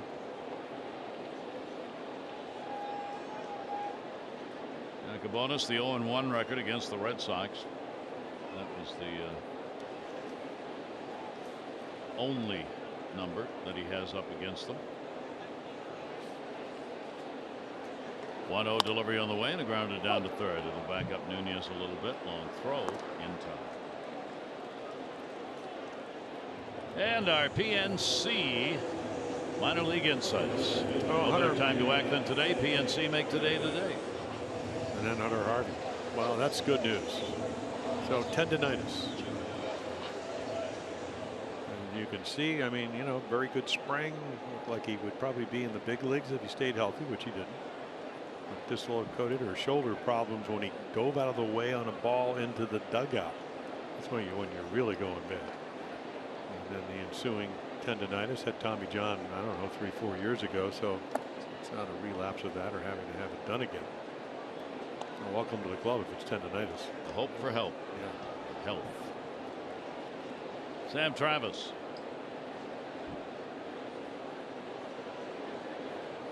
One-0 count, one down. Travis hitting 8th, grounded out his first time up, back to the mound. That pitch will be in there, fooled on the off-speed delivery, stride way ahead of the delivery, and a 1-ball, 1-strike count. Yeah, for Jimmy Yacobonis, we always talk about first, second, in some cases third time through the order. 192 the first, 367, almost double the second. So let's see if he can settle down and make some good pitches here. Have an easy 4th inning. Pitched as many as 5 innings, did that against New York. And that is a career high for him. Now bear in mind he was a starter with the Tides. He had 20 starts in Norfolk. 2 ball, 1 strike count. That ball really ripped. It'll be a base hit into center field. Wilkerson got a little piece of the web on it, but no way he was going to stop that. So Sam Travis on with a 1-out single. And the other thing, take a look right here. There's your defensive positioning, and you're right. I mean, it's a crisp line drive up the middle and 104 miles per hour. Of course, for Jimmy down at AAA Norfolk, never ever pitched more than 5 innings. That was a max. They were building him into a starter, Yep. and that was the way they were going to do it. Yeah, and the pitch count never got higher than 83, and that was all the way back on the 2nd of May. So Zue Lin out of Taiwan getting the start at short. Flied out first time up. Runner at first, 1 out. Runner goes. That ball's down the line. That's a fair ball. That may score a run. Travis was running, picks away. Andreoli couldn't get it. Run will score, and into third base goes Lin with the RBI to tie the game up. Yeah, you can't pitch the lefties down and in. Boy, the bat gets real quick. All you gotta do is drop the head. Check out. Down and in, boom. But like we said, doesn't steal a lot of bases. Travis is going to score easily when he gets down the corner, but Lynn can run. And then Andreoli stumbles a little bit, picks it up, and cut off man on 1 up. So the ball game tied as Lynn delivers an RBI. So the numbers 8 and 9 hitters doing damage here in the 4th inning. The infield now will move in for the Orioles. The leadoff batter, Bradley Jr., a base hit, and he has grounded out. And a swing and a miss. We're trying to drive one somewhere to get that run in for third base. Yeah, and then Yacobonis, Jimmy's going to try to strike him out if he can. Hit it sharply the last time, but right at Wilkerson at second. Lynn getting his first triple of the year and his 6th RBI. Not a big lead at third. Nunez right on the bag with him because he's moved in anyway. 0-1 delivery on the way, and that's going to be their first strike. Tanner Scott for the Orioles. Scott's available. There's some distance in the ball game.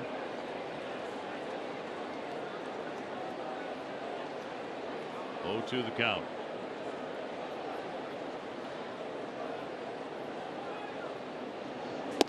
And that one will be up and away.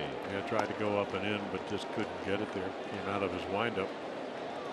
Yeah, Buck Showalter was talking actually about possibly starting Tanner Scott in the second game as the opener. An inning or two, but reversed that. Wanted that left-hander available out of the pen. 1-2 delivery on the way and jammed him. Good pitch. Came way inside on him. Some bees in the hand. As Bradley backs out of the box. 1 ball, 2 strike count from Yacobonis. Yeah, Roger Fidel saying how he fouled that ball off. Yeah. Yeah, I think what's going to happen with Jimmy when the windup gets better, then all of a sudden you get the fastball and the changeup, or the slider, and then you can add the changeup, just throw it off the outside corner. Long hold, 1-2. That'll be inside as well. Yeah, then so if you go there and you have that third pitch, you just throw a change off. It starts on the corner, throw it right off the outside corner, let it see if he'll chase. If not, maybe get a weak ground ball. 2-2. Infield stays in. And he stayed off. Pitch up. And the count goes full. 3 balls and 2 strikes. Lynn, of course, does not have to go here at third base. He is very fast, as we have noted on the base pass, but he doesn't get much of a lead over there. Nunez is all but on the bag holding him, so he's got to stay close. 3 ball, 2 strike count. And again fought off. Another good slider. Yeah, you may see, because they're not going to pinch hit for Holt, who's on deck. You may see Scott here in the 4th. Strikeout pitcher if Bradley gets on. Might even see him if he gets him out.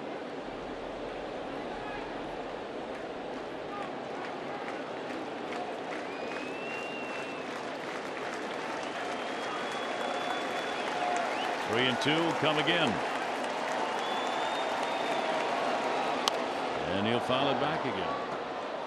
Talk about a bench. How about the bench the Red Sox have tonight? You got Benintendi, Betts, J.D. Martinez, Xander Bogaerts, Moreland, 2 catchers. League's leading hitter, league's leading RBI man are all over there on the bench. 3 ball, 2 strike count. They get the day off tomorrow. The Red Sox do. Yankees in for the weekend. Big battle joined here. And walking.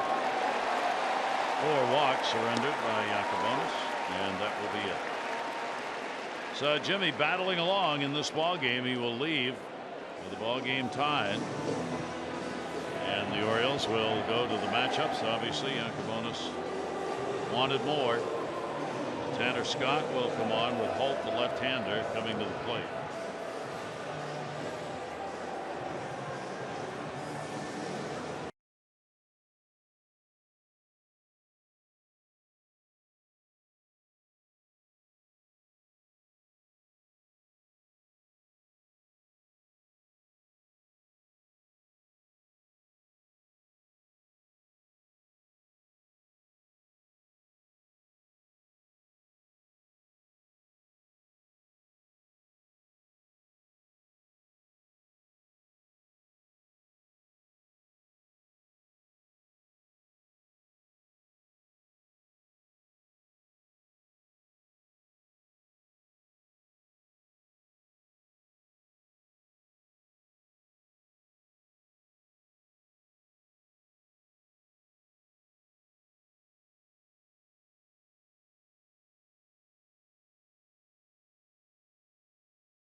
Casino inside the numbers for Jimmy Yacobonis in his first major league start. Thank you very much, Gary Thorne, for that card. My pleasure. So again, so he's not going to win his first start on the road, but can't. Well, he can lose it, but he can't win it. And you know, again, he's going to lead with first and third. Tanner Scott comes in, and now your Jiffy Lube pitching change, quick pitching change, just like a Jiffy Lube signature service oil change, in and out fast, and you never need an appointment. So strikeout pitcher, 73 and 50 in a third innings. And he's going to try to match up against the lefty. Holt, of course, one of their red hot hitters. And the pitch will be taken down low. So the Red Sox trying to get the first lead in this ball game. Game tied at 2. Brock Holt a single. Andy is flied out. You know, runners at third. That's Lynn with the triple, and first Jackie Bradley Jr., who picked up the walk. So he hits lefties, 317. And the sweeping pitch is in there for him. I don't know if he'll hit that slider because really, again, Tanner Scott 96 to about 99. Average fastball right around 97 miles per hour, but his slider can be devastating. Well, all 6 home runs for Brock Holt against right-handers, but a contact hitter against the lefties. 1 ball, 1 strike delivery on the way, and chopped that foul. A disgusted end of the swing for Brock Holt. He didn't want to swing at that pitch, and then it was too late, and then it hit the bat, and I was like, oh Lord. Yeah, 97, and well, hit me in the face too. So Holt will stand back in. 1 ball, 2 strikes. Yacobonis watching. The runners, of course, his responsibility. Brock Holt, 333 against the Orioles this year. Off first and third. 1-2 pitch on the way by Scott. Yep. Got him. Yep. Real good delivery. Well, that 317 is going to go down on that slider. This was the equalizer for Tanner. What a long way he's come last year. Kind of doing what Jimmy Yacobonis did this year, which is to get those little 3-inning starts. Jimmy pitched a little bit more than that, but that buckles his knees. Now he gets to face a player who's moved around. The team's in large part saying, you hit lefties really well. We want you. Steve Pearce. Yeah, whether it's Pittsburgh, whether it's the Orioles, whether it's Toronto, whether it's the Yankees. He's hitting .316 against left-handers this year. 50 points higher than righties. And the pitch is there in the inside corner. Tanner Scott looking to work out of the inning. Red Sox have gotten only 1 run in. And runners on at first and third. Scott battling here to keep this ball game tied.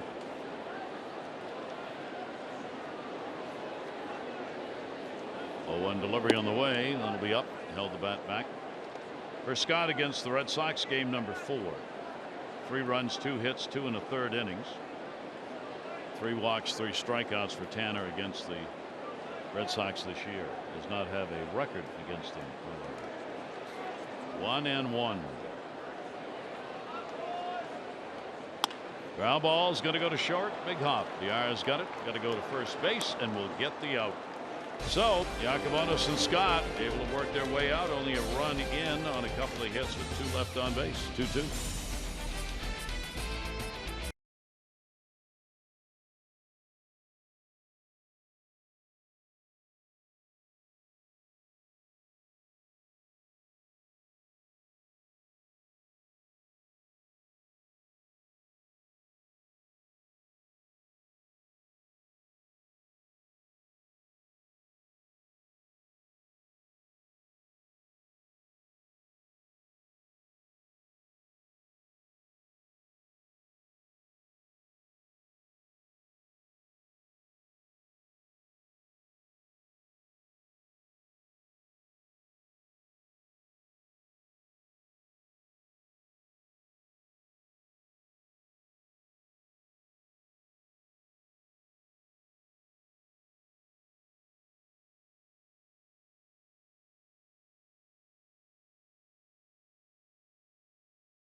Is of course closing in on the last games of the season down to the wire page.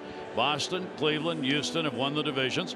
Yankees clinch the wild card spot, lead Oakland 2.5 for the first wild card position. Magic number is 2 for them to clinch that. The Athletics have clinched the American League wild card spot. The Braves have clinched the National League East. The Cubs, they lead the Milwaukee Brewers by just a half game. Cardinals by 4.5, and the Dodgers, they lead Colorado by a half game in the National League West. What a race is going on out west. Yeah, and then what? Let's see. Milwaukee, they play the Tigers. Nationals go play Colorado. Dodgers go to San Francisco. Go a lot, and they come down to that last day again. That is one of those matchups with the Giants and the Dodgers. There's nothing the Giants would rather do than knock the Dodgers out of the playoffs. The crowd there will be tenacious. Ball's going to go into right, and a spin, and can't make the play. Phillips had a chance, but couldn't hang on to it. I think that'll be a base hit for Caleb Joseph. A little cue stick, the chalk, spinning away in the glove. Can't make the transfer. Caleb says, "It's all right with me." Thank you. Take a base hit. So a leadoff single. Orioles now, that's 3 times, 3 out of 5. They've been the leadoff man on. Now Sale coming in, retiring 76% of leadoff batters. That's one of the best numbers. In fact, that is the best number in Major League Baseball, retiring leadoff batters. Shows bunt, takes it up. Cedric Mullins has been hit by a pitch, scored. and he has grounded out. Well, let's see if the Orioles play a little small ball. We know Mullins can, Cedric can lay it down from the other side. Of course, Pierce holding and then charging just in case. Outside. The wheel is on. Phillips, second baseman, heads to first. Lynn, the shortstop, heads to second. And the third baseman, Holt, first baseman, Pierce, charge. Yeah, a lot easier than when there's runners at first and second. Again, he squares, drops it, foul. Yeah, nothing you ever prepared for bunting through the minor leagues, or even at the big league level, trying to bunt a Chris Sale, all arms and leg at 6'6". As you mentioned, on the third base side of the pitching rubber, and then he steps. You can see where the mark is out in front. I mean, so he a little bit across his body. So that's how a lot of the deception. Don't pick the ball up very well against him. That was Pierce going over, a little strategy move. Let him know what he's doing at first. Charging. Ball popped up. Sale's going to make the play. So Mullins an unproductive out. And the runner remains Joseph at first base. Now one away. And Cedric, 3 chances. Couldn't get it down. Yeah, it just kind of drops the bat head, and anytime you do that, watch this. See how the bat head gets below the handle? You always want to feel like the bat head is in control. And what you do is you just, keep that angle where the handle is below the bat head, easier to get the ball down on the ground. That will bring VR up, Orioles number 2 hitter. He has struck out and flied out. There's Rodriguez again, working out of the bullpen. Worked in game 1 of this series. They're getting him set for a postseason experience out of the pen, probably. And the pitch from Sale is in there for a strike. VR trying to get Caleb Joseph moved around. 1 hit, 9 at bats in this 3-game set. Short lead at first base for Joseph. 0-1, swing and a miss. There's that tailing pitch again, down and away. Yeah, the changeup, and good movement, great depth, sells it well.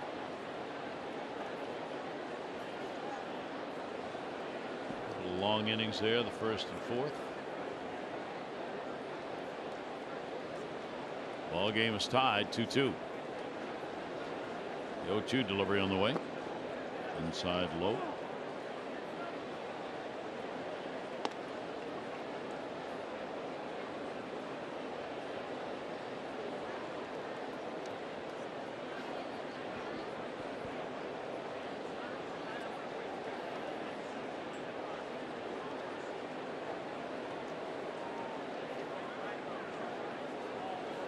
Sale, the look over, and a 1-2 coming.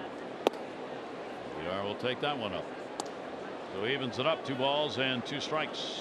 Now just imagine if you're Jonathan VR and he's got his regular fastball, that 91 would have been about 98 underneath the chin. And then he'd have the same changeup and slider he's had all night long.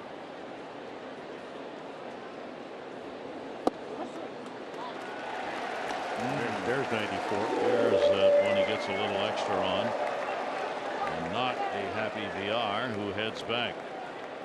Well, this is what Sale can do. He can get you out of the way. He can get you away with the slider, the changeup. It's just a fastball. Looked like a pretty good pitch. 8 strikeouts. And they got to be happy with that velocity. That's the hardest pitch of the night. So Ray it's almost Mancini. like, it's almost like he's got the governor on tonight. Yeah. Mancini has struck out, picked up a triple, RBI, and a run scored in the ball game. And the Orioles had the 2-0 lead. 2-1, now 2-2. 1-0 delivery by Sale. Will be on the inside corner for a strike at 91. Yeah, you really can't do much. Go back to the first inning, slider down and in, gets Mullins in the foot, and then you throw a fly ball, but it happens to be in this ballpark right down the right field line. And you get the stand-up triple.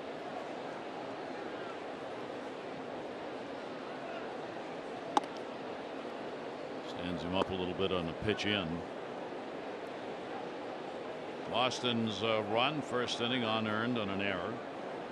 And then the RBI triple by Lynn in the fourth. Orioles RBI sac fly, Nunez, and the Mancini triple RBI. Started. Ball cuts way inside. And a 3-ball, 1-strike count to Trey Mancini. So Trey trying to keep it alive here and get that runner Caleb Joseph moved up one way or another. A walk will work to do that.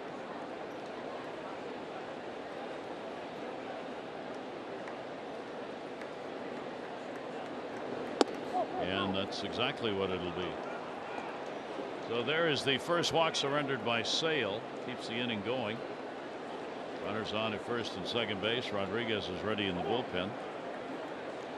And they'll visit the mound here for a bit of a discussion with 88 pitches thrown. Yeah, it might be a how do you feel?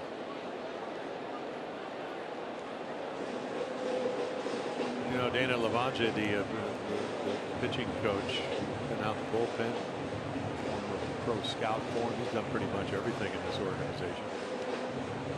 Take a look at our PNC inside the numbers. So again, when you talk about the lowest average against the American League East, boy, that's just some luck, guys. Ryan Hall of Fame, Johnson Hall of Fame, 300 wins, Nolan 300 wins, Pedro not 300 wins, but and then Buchholz, who could pitch around everybody, and pitching well till they shut him down with Arizona this year. So the Orioles get a chance, get on top again. Adam Jones, base hit, fourth inning, hit by a pitch in the first. 2 on. Pitch will be on the inside corner for a strike.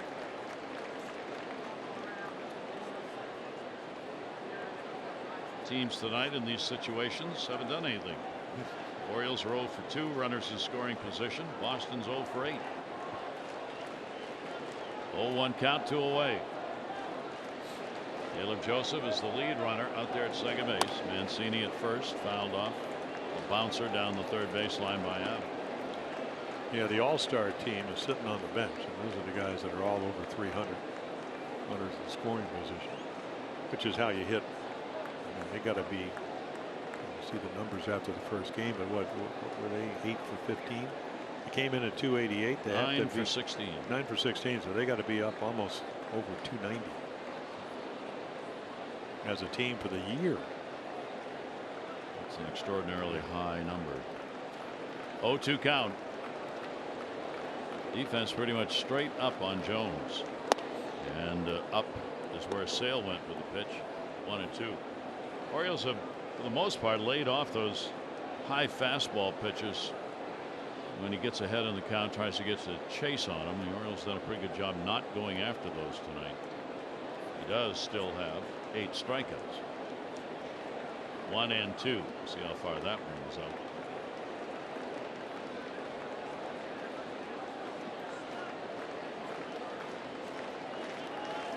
Here's the 1-2 delivery on the way, and Adam will lift that one to left field. That's going to be in the corner. That'll be a base hit. Sam Travis going back to get it. 1 run is scored. Going into second base with a double and an RBI as the ball trickles all the way into home plate.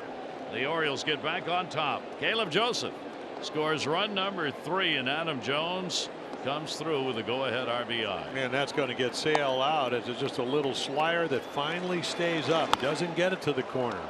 It's down, but it's in the middle of the plate. And watch this ball hook. It's just going to go away from Travis. And there is Caleb. Little pool cue base hit. And Sale's going to leave. So Sale out of there. Next appearance scheduled to be game 1 of the division series. The Orioles are on top for the second time in the ball game.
and get through the fifth, but he doesn't do it on the double by Adam Jones, triple by Mancini, scores a run, sacrifice fly also in the first.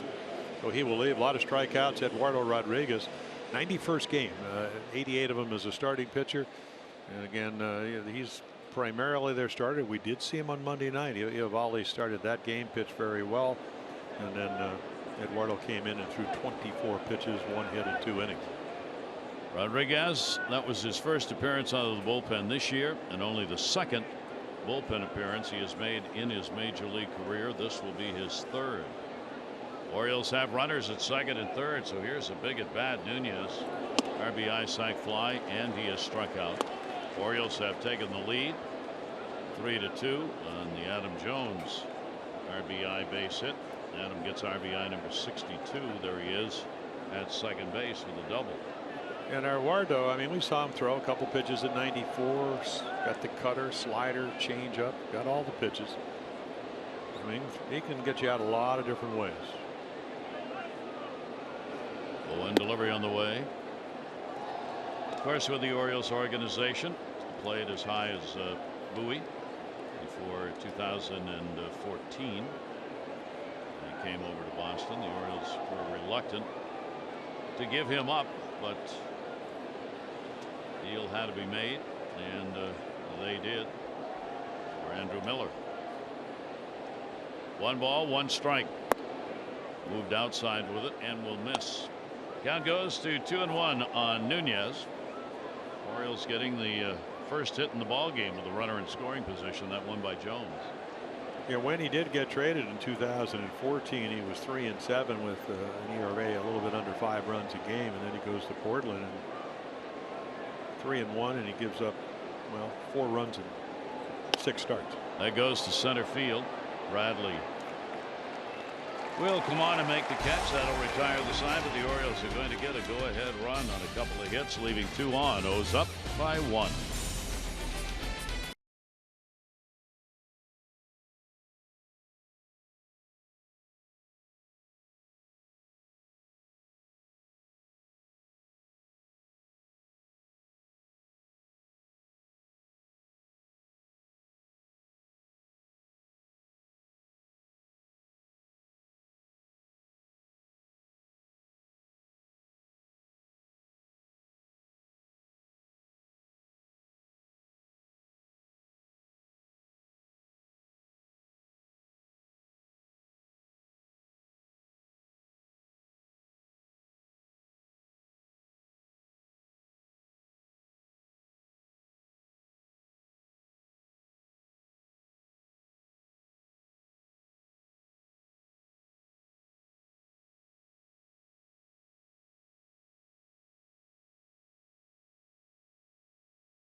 Moment.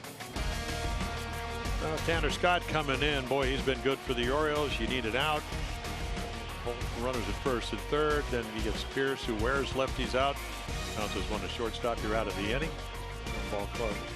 At least the ball game stopped. Stays at 2-2. Orioles out a run. Take a 1-run lead into the 5th.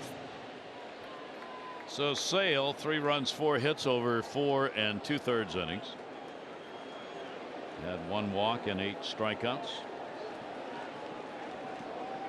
Remains the pitcher of record on the losing side for the moment. Rafael Devers stands in. A walk and a strikeout. So that's delivered to him. Will be taken for a strike. Tanner got out of that 4th inning with a strikeout and the ground ball out you saw. Well, we told you, I mean, 73, now 74 strikeouts in 50 innings. That's what you need a reliever to be able to do. Come in, punch somebody out. Devers hitting only 230 off the lefties, 248 off righties. what Devers was looking at, but he kind of walked out of home plate. I don't know if he was trying to check the velocity on the fastball at 97. Because this is after 2 home runs and a bases loaded double and 6 RBIs in the first game. 19-3 win. And we'll take that pitch. It'll be up and away. Devers batting in the cleanup spot. Then Swihart and Phillips are due up for the Red Sox. They've already guaranteed themselves the series win, taking the first 2. 1-2 delivery on the way. Well, Mr. Devers, there was your fastball to hit. I'm afraid he's going to have to throw you a slider. If he makes a good pitch, things should go well for Tanner.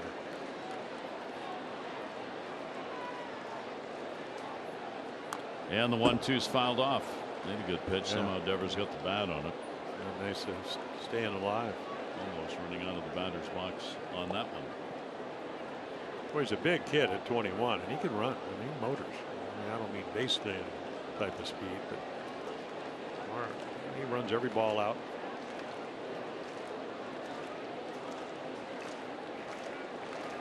Again, it'll be a 1-2 delivery. And as he did in his last at bat, he starts piling up the pitches. He was called out on strikes his last time up. This will be number 7 in this one.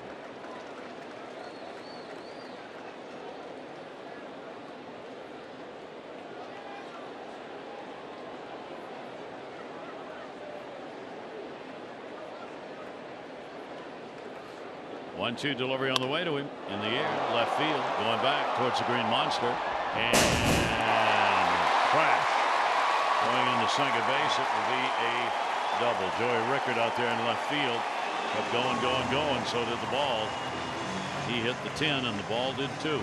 Yeah, and again, that's that very sharp scoreboard with all the indentations. This is a hanging slider, so it's not a good pitch unless you're Devers, and he drives it red hot. So there's the crash. There, I mean, the ball, and then Joey, easy to cut your hand. One of those panels or one of the indentations. Not the safest scoreboard in baseball by any means. The leadoff man on for the second time for Boston. Potential tying run, second base.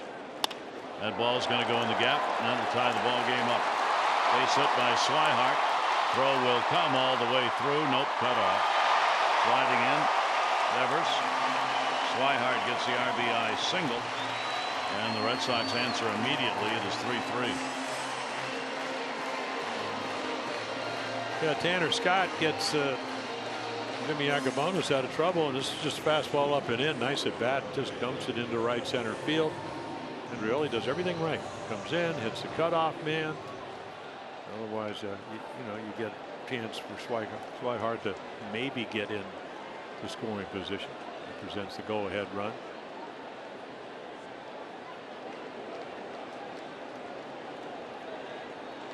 So again, go back to that 2-strike slider that Devers just fouls off and then gets a better pitch to hit and doubles.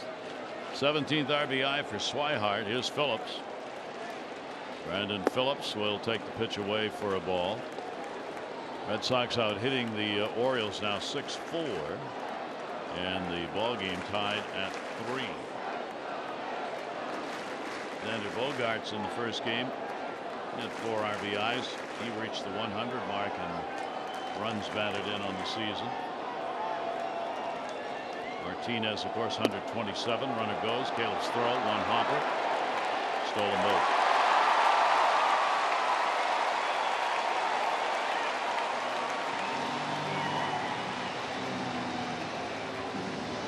So Swihart at second, the potential go-ahead run.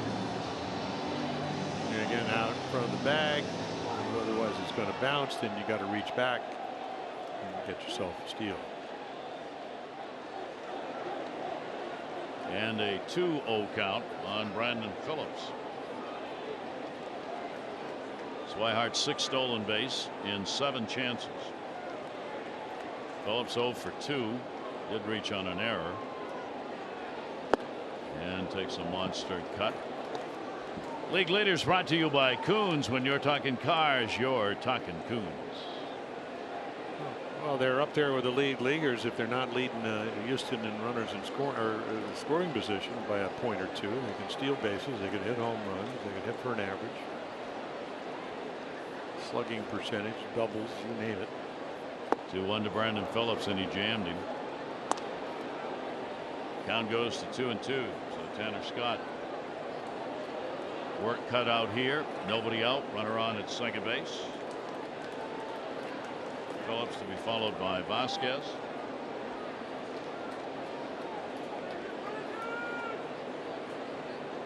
Outfield shaded to right.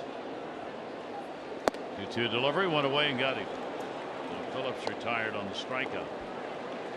2 picked up by Tanner Scott so far. Yeah, a little backup slider. So the target's down and in. It just spins away, but you still get the strikeout.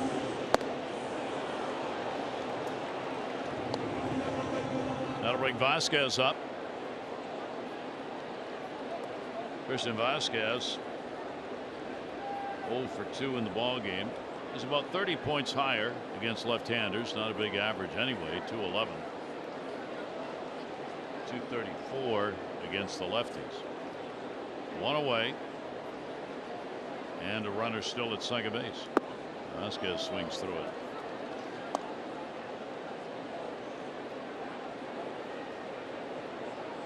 Vasquez has a couple of RBIs against the Orioles this year. Not a lot of at-bats.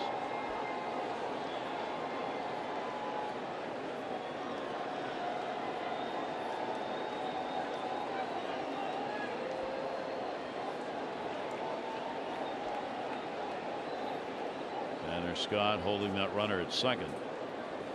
0-1 delivery in the dirt. Nice scoop made by Caleb.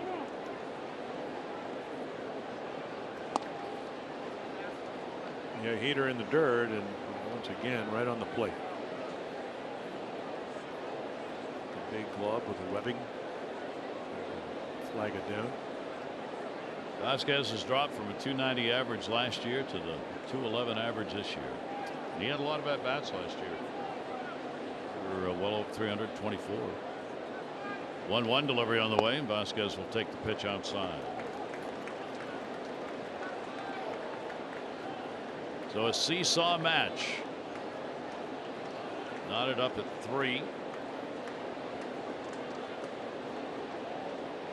Orioles had a 2-0 lead, then immediately went to 2-1, then 2-2, then 3-2, now 3-3. Red Sox trying to get their first lead in this ball game. 2-1 delivery on the way, and that's going to be up. So a 3-1 count on Vasquez. Travis is waiting on deck. Scott working to the number 7 hitter. There are the numbers tonight. Each team 1 hit in these situations. The Red Sox a lot more chances. Red Sox already up to 36 opportunities in these 3 games. 3-1 back. That's what he was looking for at 96. Yeah, got it in just enough. Again, you look at the batting average on balls in play last year. You talked about 290. Gary hit 348. That's 48 points higher than the league average. This year, all the way down to 243. So that's what, 57 points low. When you spike up, they usually say, well, maybe it'll even out. But he'd take 300, and the batting average would be a lot higher. A lot. Yeah. 3 ball, 2 strike count. Vasquez takes it, and he's on. That's the 5th walk surrendered by Oriole pitchers. First one by Tanner Scott. That'll put 2 on. On Saturday, as part of the Fan Appreciation Weekend, when the Orioles take on the Astros, first 35,015 and over will receive an Orioles puffy vest. This is the final Saturday regular season, so we hope you won't miss out. Tickets are available for as low as $15. Get your tickets now at Orioles.com. Wherever you go, you will see the fashion statement of all time. Well, that shirt was covered up on Monday night because it was about 54 degrees. And way inside, jackknifes away. Travis, a base hit 4th inning and scored. He's also grounded out 1 for 2 for Sam Travis.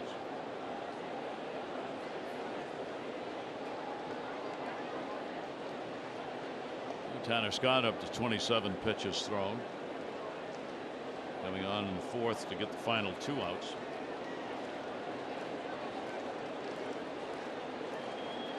Swihart at second base. Vasquez on at first.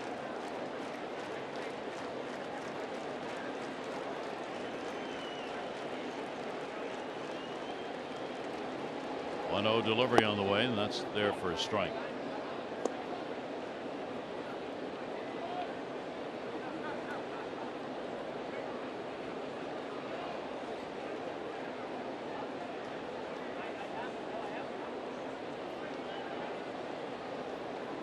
Scott playing in his 46th major league game. A lot of up and down minor leagues to the majors. And we'll pop it up outside of first. Over by the dugout. Almost came back. Close.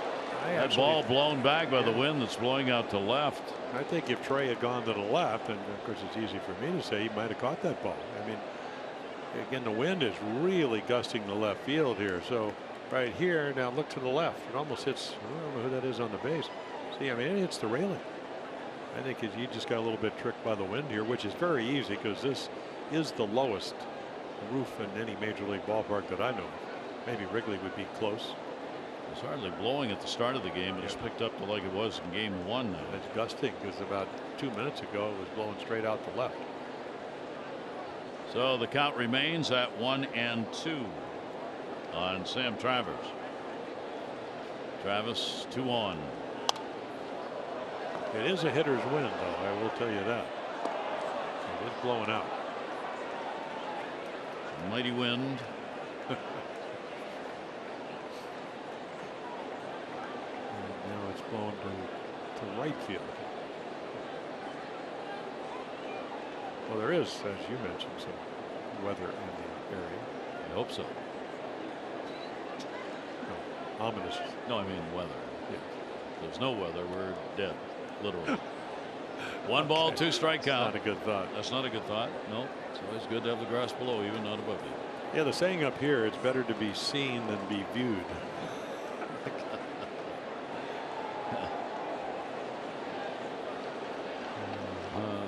1-2 on Travis.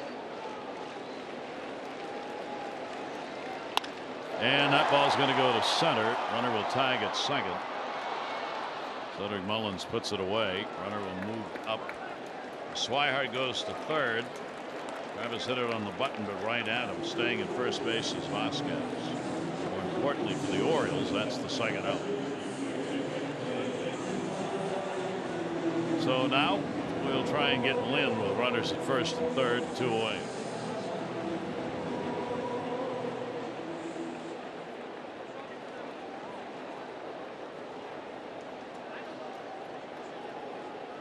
Lynn tripled, 4th inning, picked up an RBI, and ended up being stranded at third.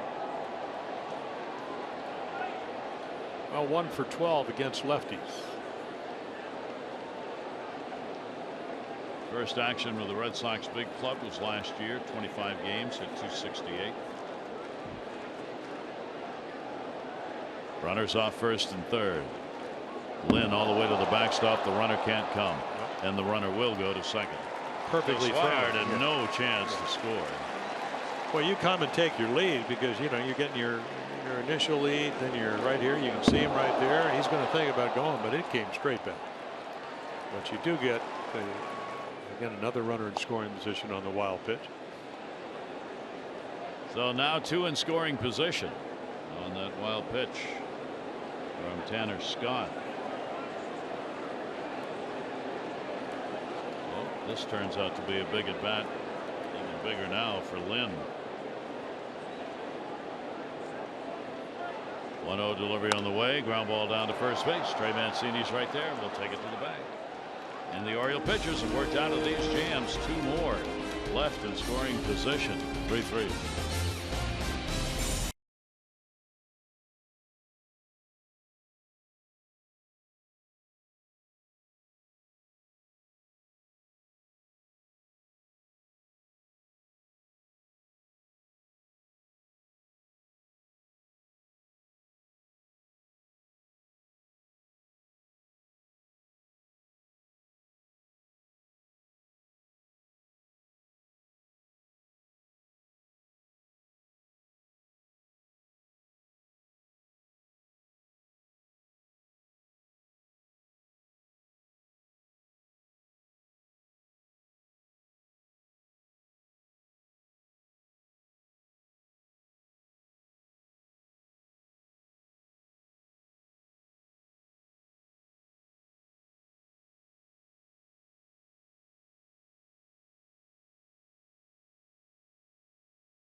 A little different here. Triple stand-up variety. Mullins gets hit, and then Yacobonis looked like it almost hit Pierce. So again, he pops up that pitch. Jimmy Yacobonis trying to hold a 2-0 lead. They will make an error. And there he strikes out Swihart. On a nice pitch up and in, but Lynn down and in. It's going to tie the game up. Triple down into the corner. Tanner Scott will come to get him out of trouble. Those are your Geico highlights. 3-3 ball game. Top of the 6th inning. 15 minutes could save you 15% or more on car insurance. Visit geico.com to see how much you could save. Kenmore Square. And a look up from the square to the ballpark. Here's Joey Rickert to lead it off. Rodriguez working his 2nd inning of relief. So Sale gets non-decisioned in the ball game, as does Yacobonis, the 2 starters. Ball game tied at 3, 6th inning. Rickert has flied out, hit into a fielder's choice. Joey will take the big cut. Tipped into the mitt. 1-1. Even with the bag at 3rd is Holt. Tender Rodriguez. 2nd appearance as a reliever this year, both coming against the Orioles. And that one foul back on a 92 fastball. 1 ball, 2 strike count. Rickert's hit 273 off left-handers, 238 off righties.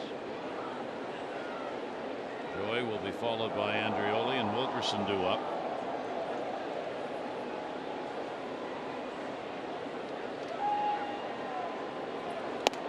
And a high heat will get him. Well, he can get you out a lot of different ways. I mentioned that when he came in. You know, he won 12 games, but he missed 6 weeks with a sprained ankle, covered first base. Just kind of turned it, so he had to go back down the minor leagues. But he could start. He can relieve. You know, once again, a guy you may use in the division series out of the bullpen, but ultimately become one of your starters later on if you get into the championship series, trying to get to the series. Big swing and a miss. Eovaldi and Rodriguez are the 2 the Red Sox are looking at right now to figure out, do we want one or both in the pen? Do we want one or both? We can't have both as starters. One of them is going to go to the pen. 0-1 delivery on the way. John Andreoli. Andreoli in right field. He has lined out hard to 3rd, and he has struck him. 1-1 delivery on the way, and that'll be right there for a strike at 87.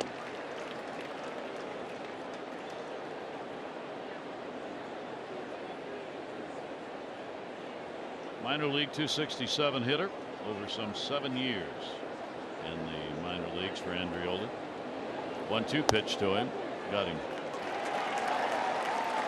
Well, cutters, change ups, and then just it's knee-high fastball at 92. You know, for Alex Cora, I mean, it's a good problem to have. Eovaldi was about as good a stuff as we've seen. Hit 100 on occasion the other night. Great splitter, cutter. And then Rodriguez, lefties are only hitting 222 often. You get righties out, they hit 12 of the 15 home runs, but still a low average. 2 down, nobody on. Steve Wilkerson. He has struck out twice, both times swinging. 2 down, 6th inning, nobody on. 2nd game, doubleheader. Red Sox won the opener 19-3 on a 22 hit attack. Swing and a miss. Fry in the bullpen for the Orioles.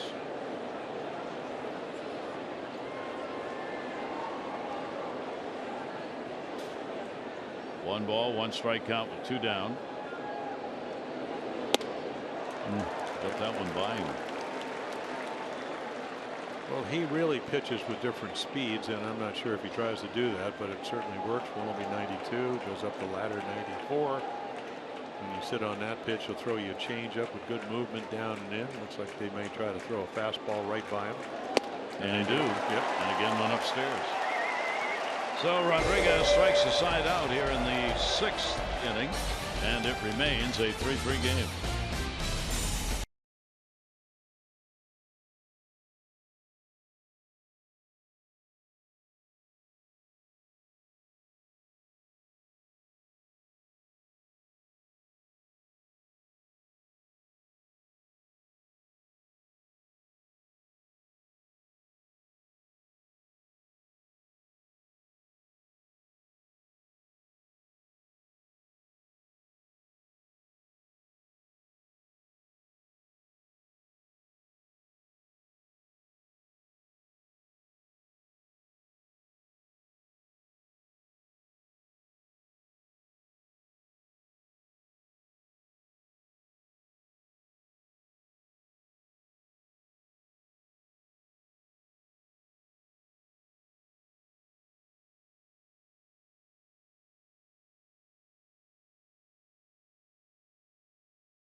Who has the name brand products you love at amazingly low prices? Who but WB Mason, the official office product supplier of the Baltimore Orioles.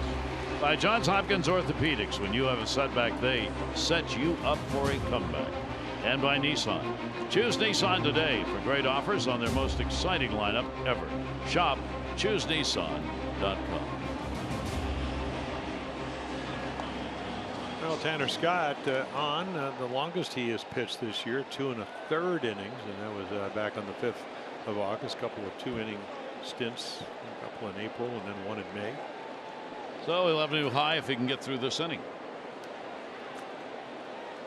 He will face Jackie Bradley Jr. top of the order, Holt and then Pierce.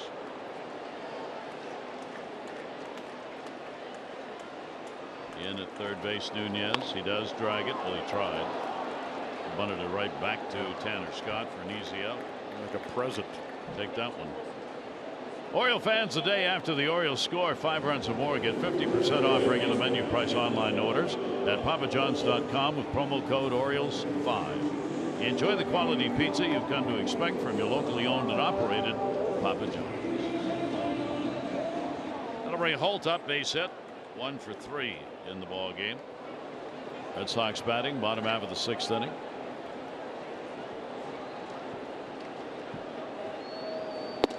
And the pitch on the inside corner for a strike.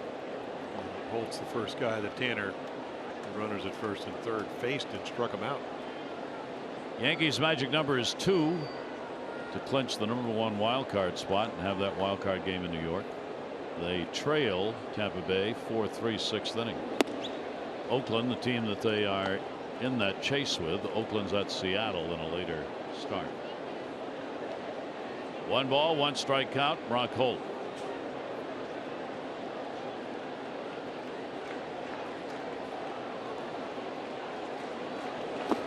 And we'll take the pitch down low for a ball.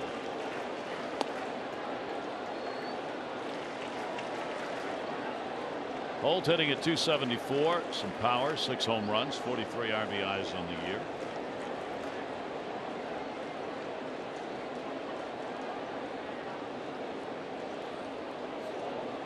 Scott's delivery will be fouled away. Yeah, that 2 1/3 innings back on the 5th of August. He's just zipped by that pitch total that night. 37 pitches, 38 tonight, 25 strikes.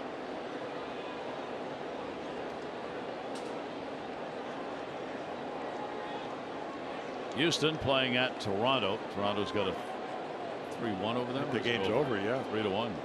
Toronto beat Houston, so Houston's already on their way. We're about to get underway to the Orioles, where the series will start tomorrow night. Final series of the year. 3 night games, Thursday, Friday, Saturday, and a 3 o'clock game on Sunday.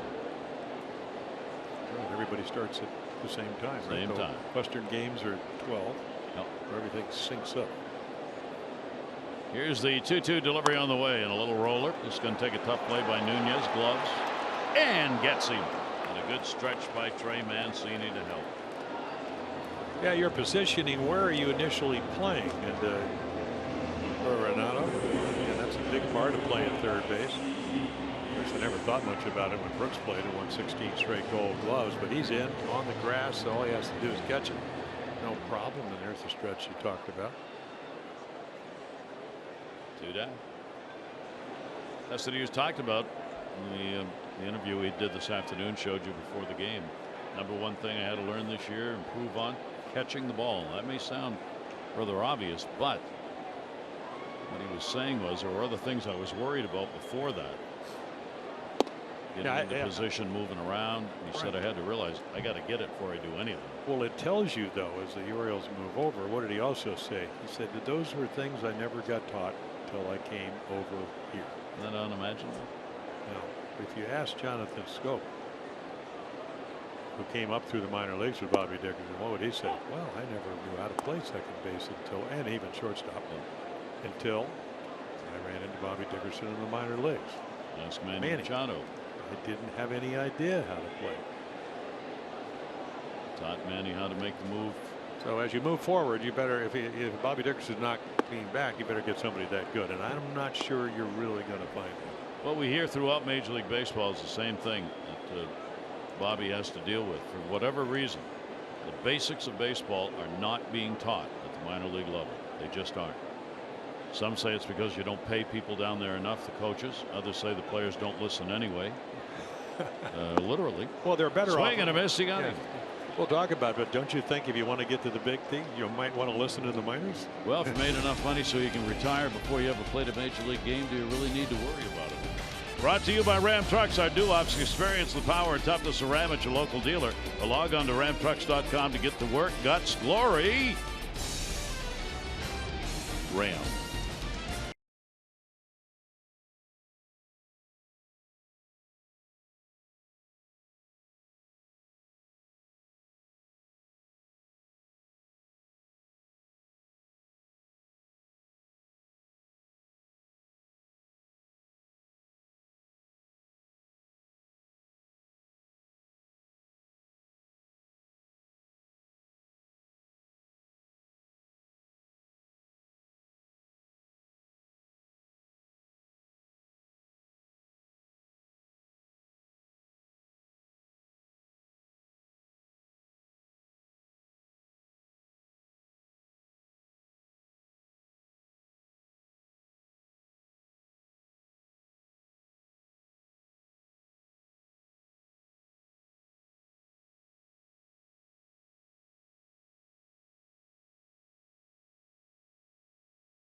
Curveball, hip problem, so he didn't missed about almost 3 weeks, close to a month. So they're trying to work him back in, and we had good stuff the other night.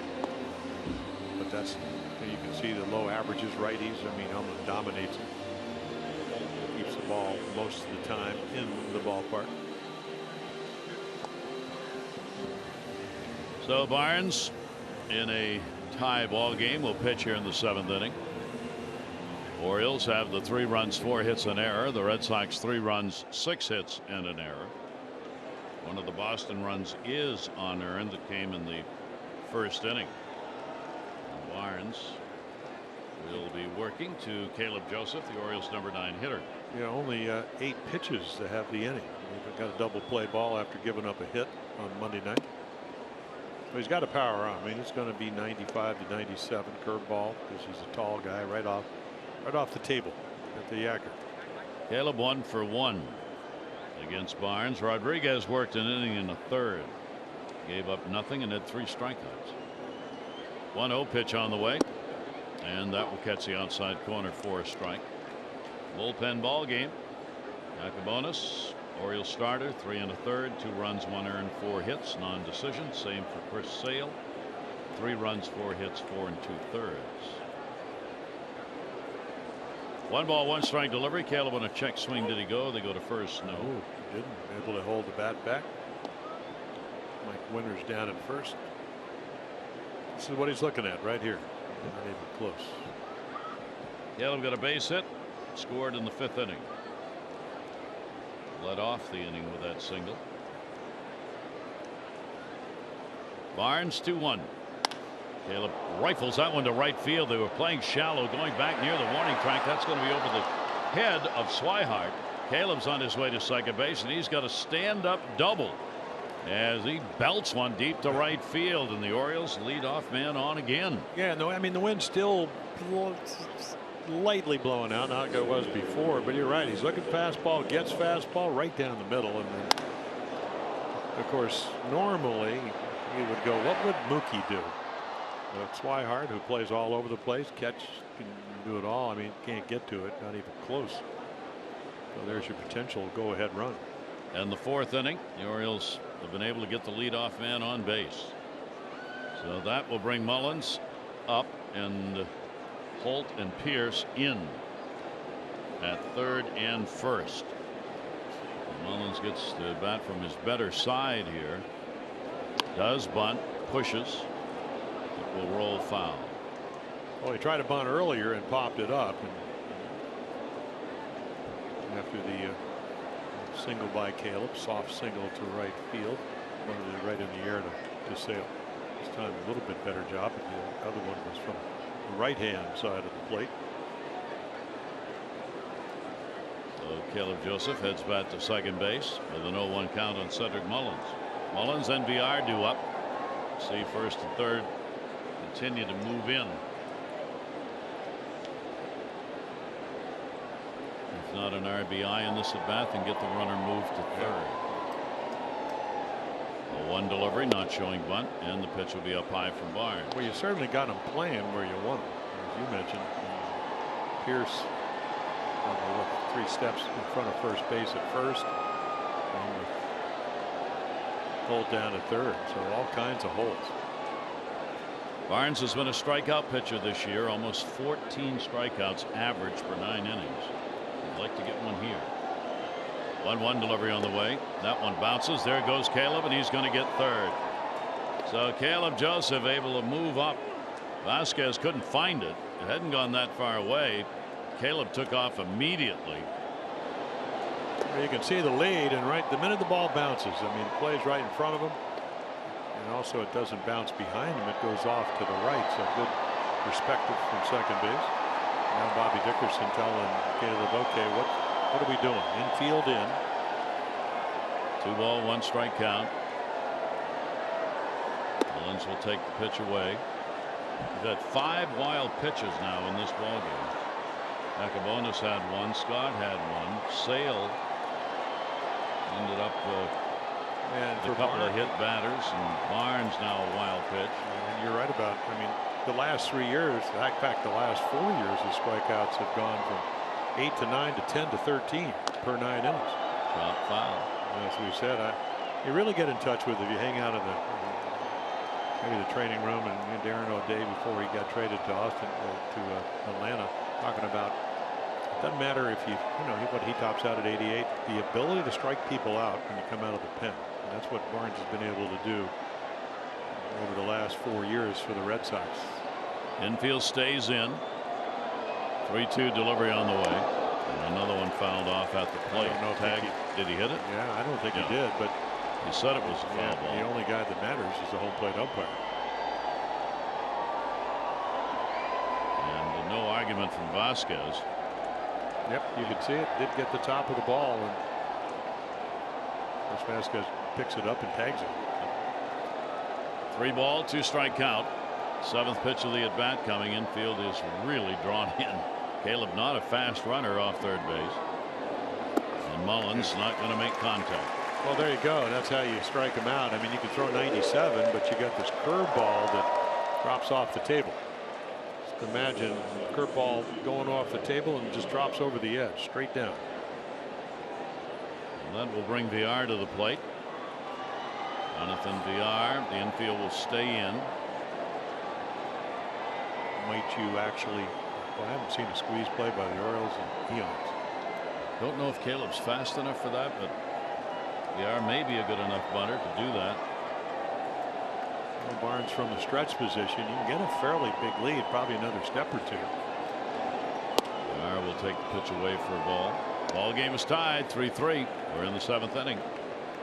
Barnes coming on to work this inning, and that's a new baseball. Numbers piling up. Red Sox is really phenomenal here. 12 chances tonight, 16 this afternoon, and 10 in the first game. 1-0 count.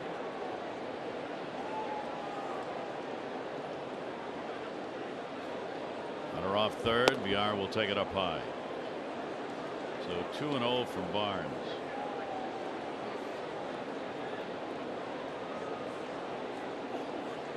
See the importance of that wild pitch.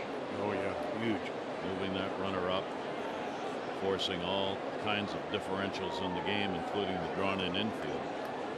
2-0 delivery on the way. VR takes it. It's away 3-0. Yeah, it's almost like it's a pitch around. Trey Mancini on deck. 16 ground ball double plays. Strikeout pitcher on the mound. Nobody up in their bullpen. Get ready to the playoffs. They're going to have a lot of games like this. Late inning ball games. 3-0 count. See if he gives him anything here or just lets him go. We'll let him go. It's right around him.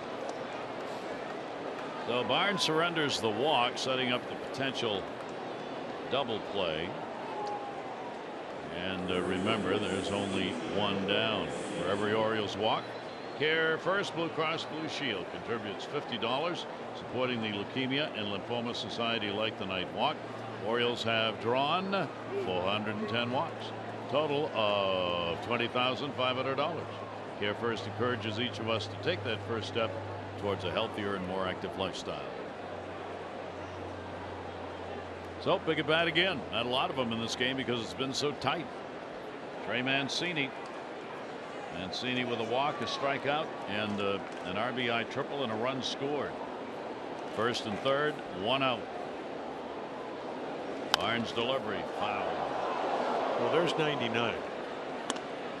Now, this is a guy that came through their minor leagues as a starting pitcher, and then they figured two-pitch pitcher, fastball, curveball, put him in the pen.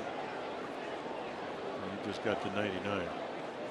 Mancini's gone 1 for 8 off Barnes. Caleb Joseph at third, and Villar's on at first. A 1 delivery on the way. Another one. Again laid on it, fouled off on the right side. 0-2. Well, there's your sacrifice fly line, and you can see how shallow it is in Fenway Park because of the green monster. Bradley can throw well. Leichhardt catcher, not an outstanding arm. I don't know about Travis and left.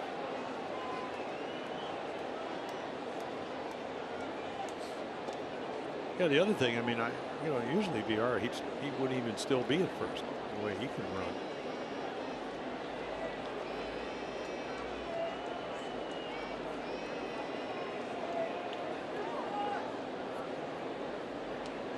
And 2.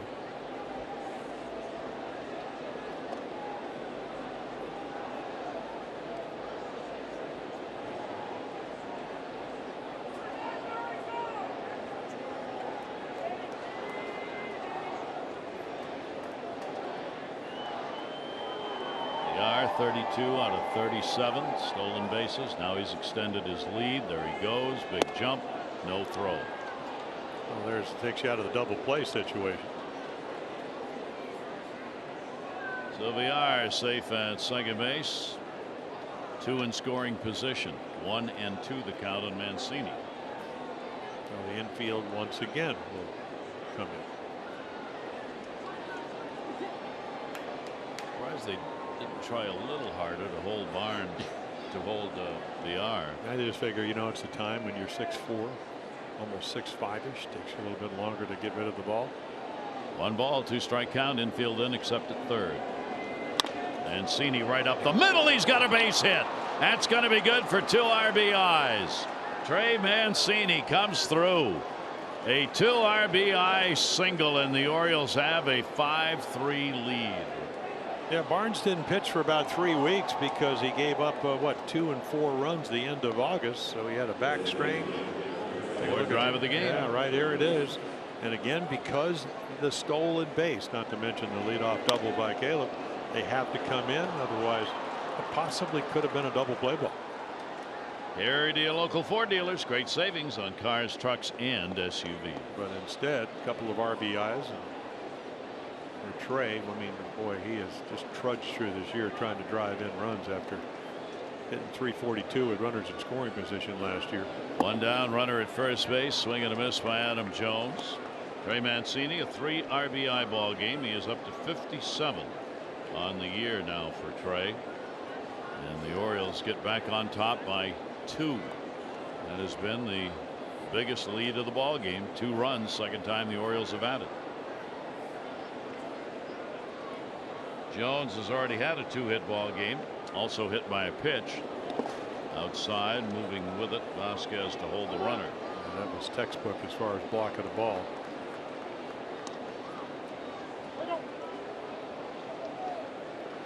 So Barnes unable to get the big out. And Adam Jones will try and keep the inning going with only one away. RBI double came in the 5th inning for Adam, and the base hit in the 4th. 1 ball, 1 strike, 1 away. All up in the air to left. That wind's going to help. It's still blowing out that way. Short lead at first. Adam goes to the middle. He's got a base hit. Charging it, Bradley.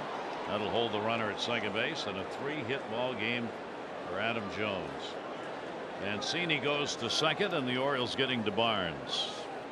Yeah, Dana Lavangi, the pitching coach, once again will come out.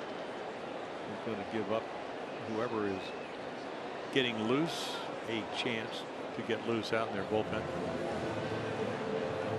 Yeah, Hector Velasquez. And, you know, every time you think the Red Sox, the back of their bullpen maybe is calming down, which is their biggest Achilles heel, all of a sudden Kelly doesn't pitch well on Monday night. Barnes comes in, only 8 pitches tonight. He's struggling. Wright pitches well in game 1. A huge lead. Kelly, I don't think they're so surprised at nor concerned about. As you said, he probably is not going to make it. Be somebody used in the postseason. With Barnes, it's another story. Yeah. So the Orioles have runners on at first and second for Adam Jones, his 43rd team leading multi-hit game and the 16th 3-hit ball game he has had this year. Now Nunez will stand in. Sac fly RBI. 0 for 2 officially. 2 on. Still only 1 away. And a little music up and in. He backs off from that, and a 1-0 count. The Orioles now have picked up 5 runs on 7 hits. They lead by 2, and they have out-hit the Red Sox by 1. Barnes has surrendered a double, 2 singles, and a walk here in the 7th inning. Yeah, but that wild, I mean, that stolen base and the wild pitch and just the little things. That set up the Orioles' chance, and Mancini took advantage of it. A look back to Mancini, the lead runner. That ball chopped. Oh, look at this thing. Baltimore chopping to right field. Mancini is going to score. Jones to third. That's where they'll stop him, and the Orioles get another. As Nunez picks up the RBI, and the Orioles have a 6-3 lead. How often do you see a ball that's bounced out in front of home plate end up in right field? It tells you how hard is this infield. I mean, it's like a parking lot. And that will be it for Barnes. So the Orioles drive out the closer, and the Orioles now have the biggest lead of the ball game with 3 runs in here in the 7th. Jace Peterson will come on to run at first base for Nunez, who picks up the RBI. Nunez 2 RBIs in the game.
Series to wrap up this 18 season against the world champion Astros. David Hess will be on the mound against Garrett Cole. Our coverage on Masson begins at 6:30 with those extra, presented by Southwest, followed by game coverage at 7. All the access you need right here on Masson. So Velasquez comes on 45 games, 8 of those starting, as you can see. Last pitched against the Indians over the weekend in Cleveland. Did not fare well. 3 1/3 innings, which is pretty good. 4 hits, couple of runs. And again, the Orioles will pinch hit. DJ Stewart's going to pinch hit. Opportunity to expand this lead. Orioles say they're comfortable with DJ Stewart hitting against lefties, but they've not shown that. Actually hit better at AAA. Now it's AAA, but higher average down there.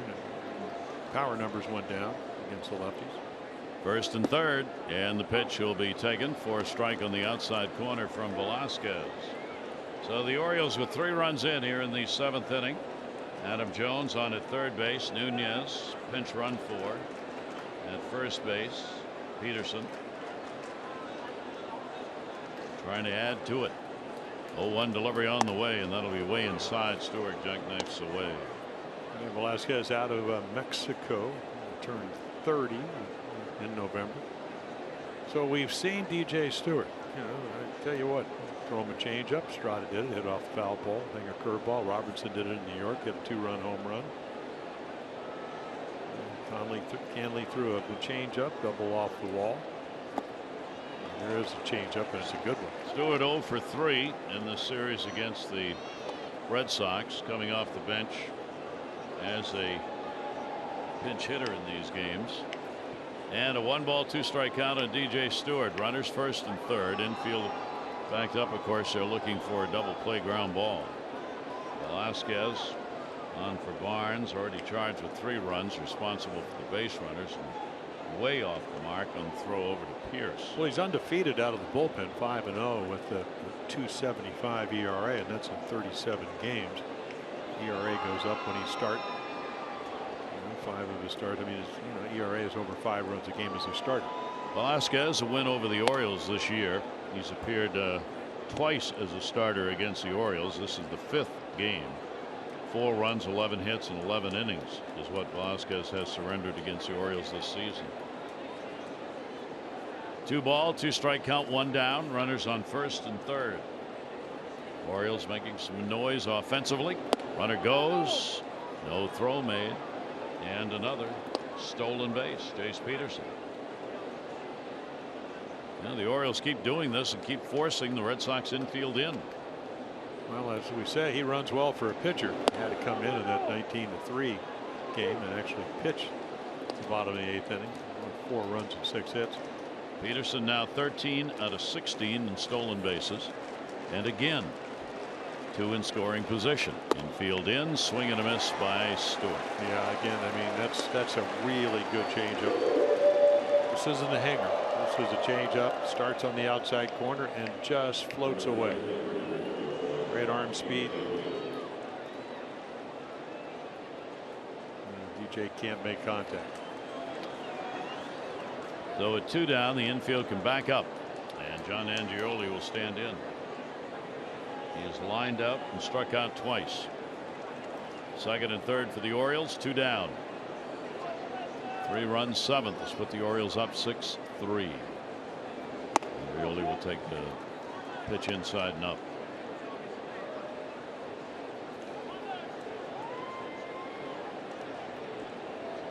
Rodriguez gave nothing up, came on for sale. Barnes, though, not as successful. 3 runs will be charged to him so far. 1-0 pitch. Velasquez again trying to work it in too far. And a 2-0 count.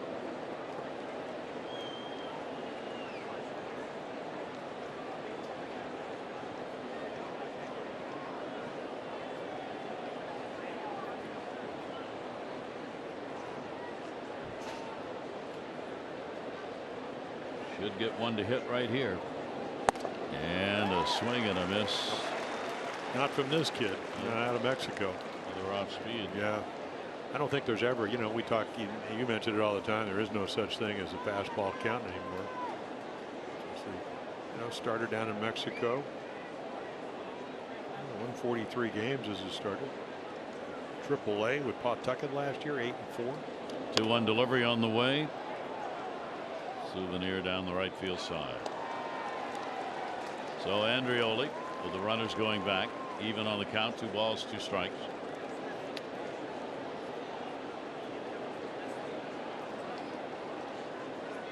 Final game between these two teams. In the tradition of teams in the East, long, hard at bats. 2-2 pitch on the way, and that one in the air. That's down the line. Second baseman maybe. No, it's caught on the second chance. Steve Pearce. He bounced it off the glove and caught it barehanded with his back to the plate. 7th inning stretch time, 3 in for the Orioles, and they are up 6-3.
This ball game with the Orioles up 6-3. Yeah, they give him a chance to, got himself into trouble. Paul Fry will come to the rescue, hopefully, after the Orioles 3-run 7th. So again, a lot of innings. You can see a lot more strikeouts. Lefties hit him better than righties. Keeps the ball in the ballpark, trying to maintain a 3-run lead here in the 7th in Fenway. Devers will take the pitch away for a ball. Orioles have Stewart now in left field with Rickert out. And Jace Peterson, who pinch ran, is at third base. Nunez and Rickert out of the ball game. 1-0 delivery on the way, and that will be outside. Devers, a double in the 5th inning to lead it off, scored 1 for 2. He's also drawn a walk. Rafael Devers will be followed by Swihart and Phillips due up. 2-0 count. Shift on in the infield, and he goes the other way. Only one over there is Peterson. He'll make the play and record the out. 1 down, bottom of the 7th inning. So much to see and do in the beaches and islands of Sarasota on Florida's Gulf Coast. Go beyond the stadium to the area's beaches, known to be some of the best in the world. Plan now at visitsarasota.com. A beautiful place to go. Spring training home of the Orioles. Very nice. Very nice. Blake Swihart coming up. Base hit, RBI, is walked, and he is struck out. Switch hitter. Swihart getting the start in right field. And the pitch will be in there for a strike. Fry, game number 3 against the Red Sox. 2 runs, 4 hits against him. in 2 2/3 innings worked this year against Boston. And the ball's going to go towards second base, this time off the fist. Wilkerson with the play. And there are 2 down. Regular season schedule at Orioles Park will come to a close on Sunday. The Orioles host the Astros. That day, the first 20,000 fans 15 and over will receive an Orioles duffel bag, part of Fan Appreciation Weekend. Tickets start as low as $15. Get yours at Orioles.com. Frazier up in the bullpen. Don't forget, a final chance on Sunday. Adult buying the upper reserve, upper seat, can bring 2 youngsters ages 9 and under for free. 2 down. Here's Brandon Phillips. Phillips with an 0 for 3 in the ball game. 2 down, nobody on, 7th inning. And Paul Fry trying to get a clean inning the last 3 appearances, 2 in New York, runs in each of them, and then in Baltimore against Toronto, single runs. Walks been a culprit. 0-1 count.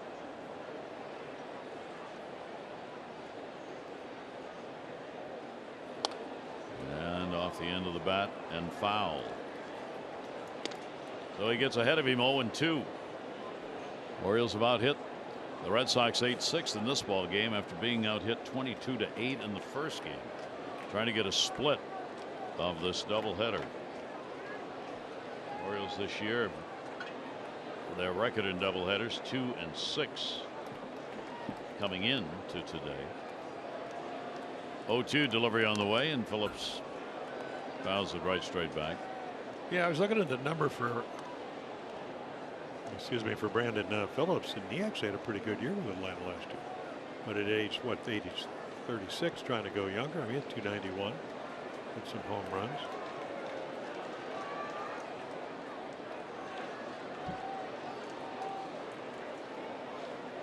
Infield shifted, playing him to pull. Upped it to 92, and he was late. Fouls it back 0-2.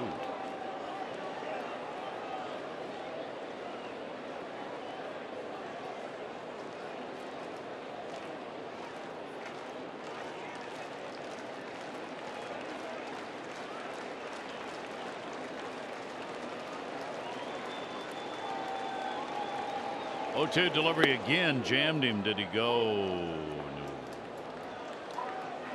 Started around on it, held the bat back, 1-2. Well, this is where Paul Fry pitches, and once again, nice job of checking your swing.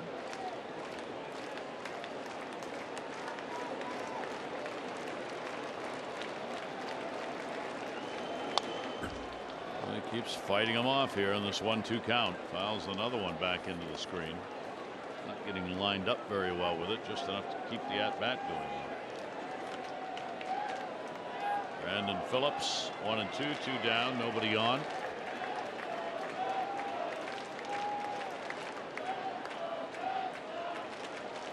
.255, lifetime hitter against the Orioles. Phillips, 1 home run. 1-2 pitch will bounce.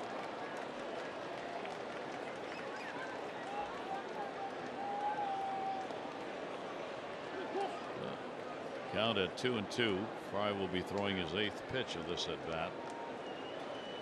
Trying to get the Red Sox out here in the 7th inning.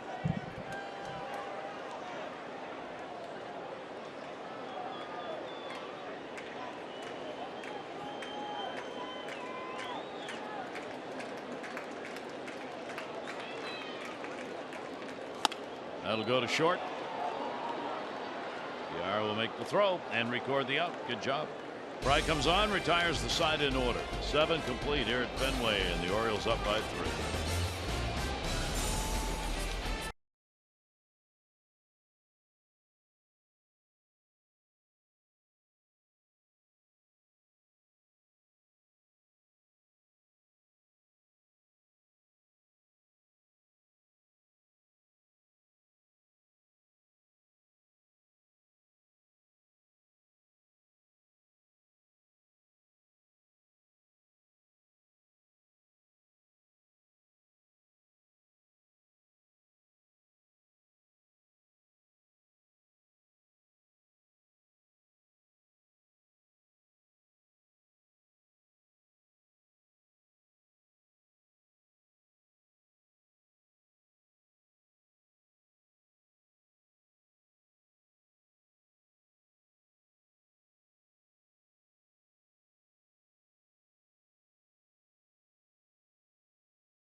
Baseball brought to you by T-Mobile. Well, Adam Jones, trying to end up hitting over 280 right here. Takes that little slider off of Chris Sale. That will get him out of the game, where he'll take a 3-2 lead at the time, and then Sale will lead. Doesn't happen too often where you get him out of the game, even though this is about getting them ready for the postseason. So the Orioles lead at 6-3, up to the bullpen now to hold the Orioles from the Red Sox perspective. Yeah, Brazier, who's been around, I mean, they just kind of got him in a tryout camp in spring training. I think 7 teams went. Red Sox saw him. They thought he had a good slider, and then I think a couple weeks later they said, hey, come to our minor league camp down in Fort Myers, and next thing you know, he's working his way through the minor leagues. He's got a great arm. Fastball slider guy. Came up to the majors on July 8th. Throwing heat. He had pitched in the majors previously, but not since 2013. Now he'll work against the Orioles in the 8th inning. Orioles up by 3. Wilkerson, the only Oriole who did not hit in that 7th inning when the Orioles got 3 runs and 4 hits, sending 8 to the plate. Velasquez 2/3 of an inning, and he got a strikeout. Barnes 3 runs, 4 hits in just 1/3 of an inning. Barnes is now the pitcher of record on the losing side. Ground ball into the shift. Lynn makes the play, records the out. Couple of pitches and 1 down. Orioles are proud to once again host the Longevity Foundation's Breathe Deep Baltimore, a 5K walk to raise funds and awareness for lung cancer in memory of the Orioles' late public relations director, Monica Pence Barlow. The event takes place at Oriole Park on October 6th, Saturday. Proceeds benefiting the nonprofit efforts to provide research grants as well as community support for those with lung cancer. Information, Orioles.com/longevity. 1 down in the 8th inning. Caleb Joseph, big part of the Oriole offense. He singled, doubled, scored both times he's gotten on base, and he has initiated those 2 innings with the leadoff hits, 2 for 3 in the game. 3 home runs, 17 RBIs on the year for Caleb. Brazier, right-hander, out of the stretch. Yeah, there's a splitter. Doesn't throw it a whole lot, but that was a good one. Originally signed with the Angels. Tommy John surgery 2014. He's got an 0-2 count on Caleb with the leadoff batter. Mullins waiting on deck. Caleb will take that one up and in. Orioles trying to get their 46th win of the year and just their 3rd against the Red Sox in 19 games, and leave with a W on this final road game of the year. Open up against the Astros tomorrow night, 7 o'clock game. In the air, right center field, hard charge, laid out. Jackie Bradley Jr. Spectacular diving catch to rob Caleb Joseph. Well, he's never won a Gold Glove, but I tell you what, he can go get him. You got Betson Wright, who has won the Gold Glove, and great jump, never hesitates. Pretty routine for him. And not only can he come in, he can go back with the best of them. An article the other day talking about his ability to not hit walls. Great spatial awareness. Throws well, runs well. 2 down, nobody on. Here's Cedric Mullins. Hit by a pitch, scored in the 1st inning, 0 for 3 officially, and 0 for 10 in the series. And a swing and a miss on that one. Came into this game hitting .250 against the Red Sox on the year. 2 down, nobody on. Red Sox will have the bottom 3rd due up in the bottom half of the 8th inning. 0-1 pitch on the way. And did not go around. Sean Barber at 3rd. Sean taking a look right here, and it's going to be again another hold swing. I tell you, Brazier's going to be a big part of this bullpen in the postseason because he's pitching well. You've got some other guys that are struggling. I saw Barnes tonight, Kelly on Monday night. 1-1 delivery is going to miss inside and low, and a 2-ball 1-strike count. Yeah, they got one of the better closers in the game, Craig Kimbrell, with 42 saves. Frazier had a hold against the Orioles on Monday. 10 of those on the year. That's another statistic that becomes more and more frequently mentioned. And the fastball is going to miss. Mullins continues with that great eye. And a 3-ball 1-strike count. And Cedric trying to work his way on in the top half of the 8th inning. Get an at bat for Jonathan Villar. 3-1 on the way. A chopper to second. Will have to be backed up on. Phillips makes the play. So a 1-2-3 inning. And for the Orioles, they remain up. They are 6 outs away from a W.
Presented by authority of the Orioles, may not be reproduced or retransmitted in any form, and the accounts and descriptions of this game may not be disseminated without the express written consent of the Orioles.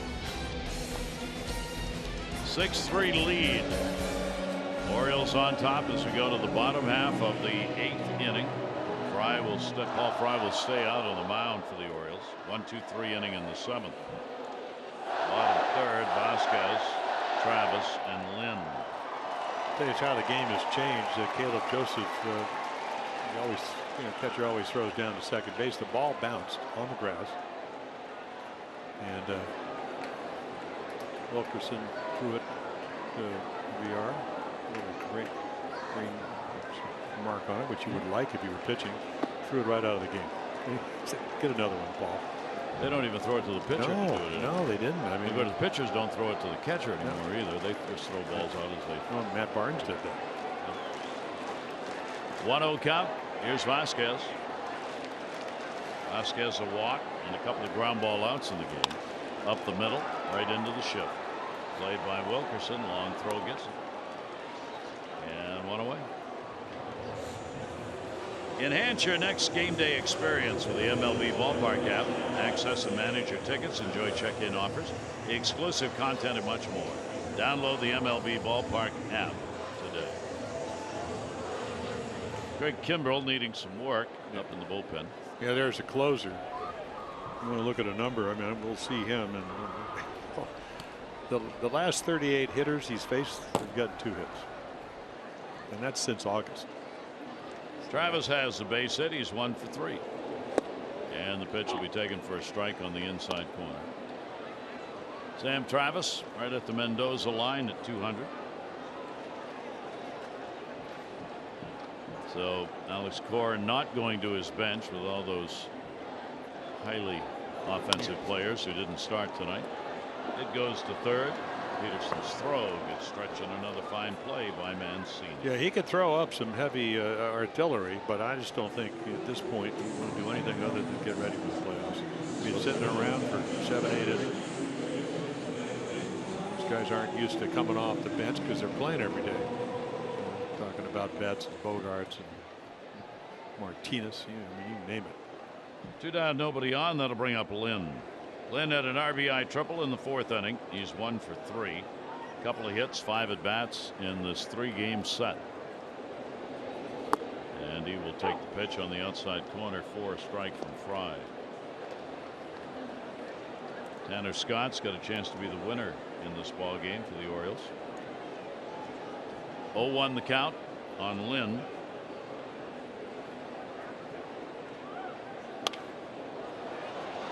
Fry throwing strikes, gets ahead of him 0-2.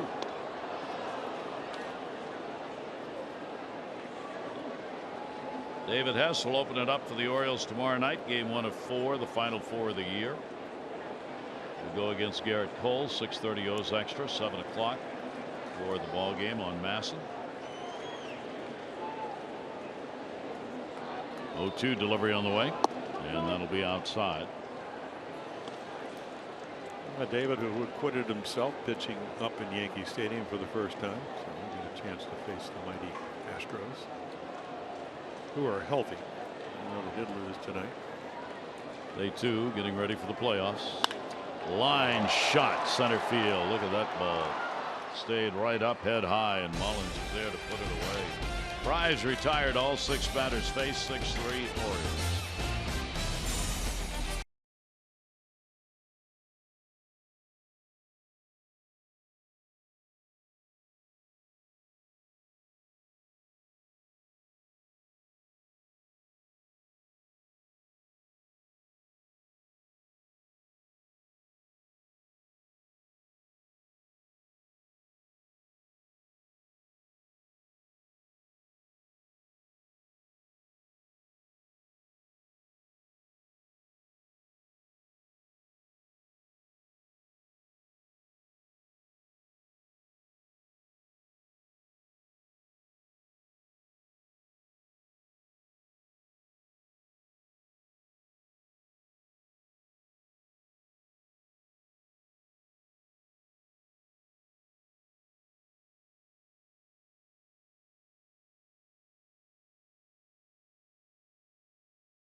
Low fares with nothing to hide. That's transparency. And by Security Plus Federal Credit Union. Buy with pride with Maryland flag designed debit or credit cards exclusively from Security Plus. Underneath here at Fenway, where the Orioles have a 6-3 lead, and Kimbrel's on. Yeah, so there are the numbers. 5 blown saves. So everybody goes, oh, well, he's not the same as he was last year. Well, no, he's got more saves. He's got 7 more saves. So again, power pitcher, fastball, slider. Fastball is usually going to be anywhere from 95 to 98. Swooping slider. You can see he doesn't usually throw a lot of home runs. More home runs by 1 than the 6 he threw last year. Kimbrel will work here in the top of the 9th inning. Jonathan Villar. And a swing and a miss.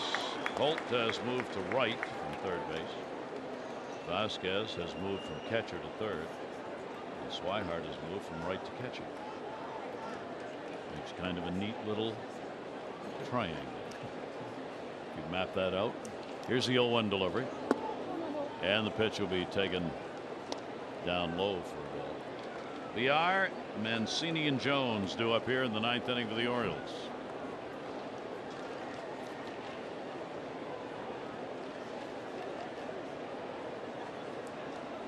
The walk, run scored, 7th inning. Fouls that one back. Nickel Givens for the Orioles in the bullpen. It is a save situation at the moment. Trey Mancini, 3 RBI ball game. Adam Jones has added 1. Nunez a couple of RBIs while he was in the game. Runs scored on a sac fly. Nunez in the first. 2 ball, 2 strike count. It's Brian Johnson and Drew Pomeranz, a couple of left-handers.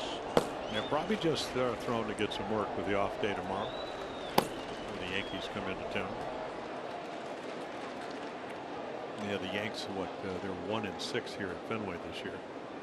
Yankees losing to Tampa Bay 5-3 in the 8th inning of their game tonight. Again, their magic number is 2 to capture the #1 wild card spot. They know they're going. It's just a question of will they be the 1 or 2 Well, team. you're going to come up here over the weekend, and you know Alex Cora is still going to get his team ready for the playoffs. But what if Oakland wins tonight? You know, it's down to 1. Yep. You don't want to be going to Oakland. Outside, he walked. So that is a leadoff walk for VR. Orioles have drawn just 3 walks in the ball game. So Vasquez throws better than Swihart, but he's down at third base. So you would imagine that Jonathan will most likely attempt a steal.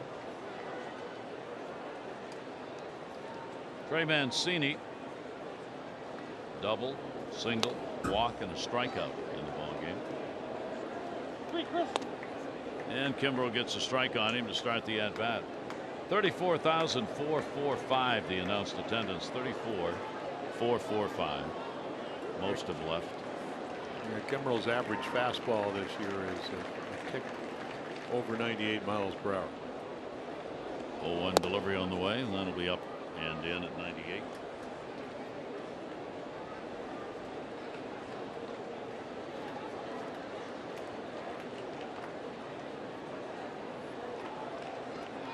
Trey Mancini's done pretty well against Kimbrel. On 3 for 8 with a home run. 1-1 delivery. Runner goes. Throw down. Swihart nowhere near in time. I would say he's stolen on the pitcher. 2 stolen bases. 2 for 2 for VR in the game. Well, he gets on first. It's a double. Every once in a while, as you mentioned, he's been thrown out 5 times, and that's all year. National League, American. Now, does he run sometimes, get picked off a little bit? Yeah. Rein him in from time to time. Just learning when. 1-2 the count. Trey takes it to right. Holt is out there, runner tagging. Deep fly ball. VR will move over to third base. So Mancini retired, but it does get a runner to third with only 1 away here in the 9th inning. And it will give an RBI chance to Adam Jones. Adam, after a 4-hit game, he's been on 4 times, hit by a pitch, 2 singles and a double. He has picked up an RBI. 281 mark. Infield's drawn in. And they're playing this with the opportunity to some of these important things that could happen in the playoffs. Play them the way you could play them then. 1 down, and there's a bouncer, and the run's going to score. Ball bounced right straight up in the air behind the home plate umpire. So the wild pitch scores run number 7. So we told you, Kimbrel. I mean, the hitter is only 2 for the last 38, but if you walk a guy out of his bat, there's a wild pitch. After you get a stolen base, so somewhat of a manufactured run by the Orioles because of the speed factor, and then the fly ball that gets him to third and the wild pitch. So that'll clear the bases. Wild pitch number 7 for Kimbrel on the year. Right straight back overhead.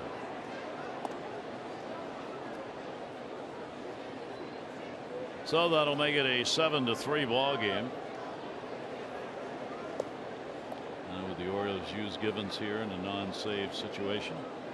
Probably not. Well, maybe they don't want to overuse Fry either, because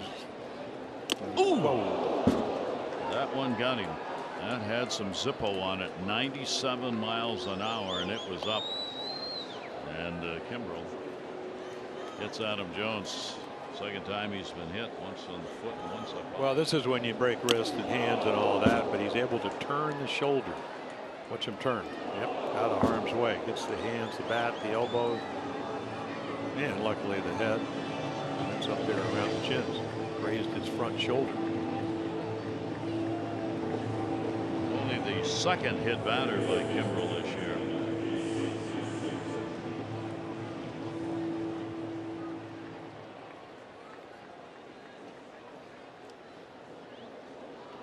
Here's Jace Peterson. Peterson's going to get his first at bat. He came on as a pinch runner. Peterson 1 for 3 off Kimbrel.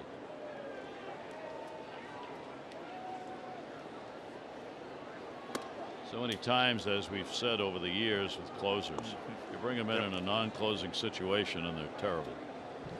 Yeah, they want to get to work with the, the adrenaline's not running. They, it doesn't mean something, but they're not used to pitching in these situations. 1-0 count on Peterson. Orioles get a run in here in the 9th inning. A walk, a stolen base, a wild pitch. 1-0 delivery on the way, and that will be outside.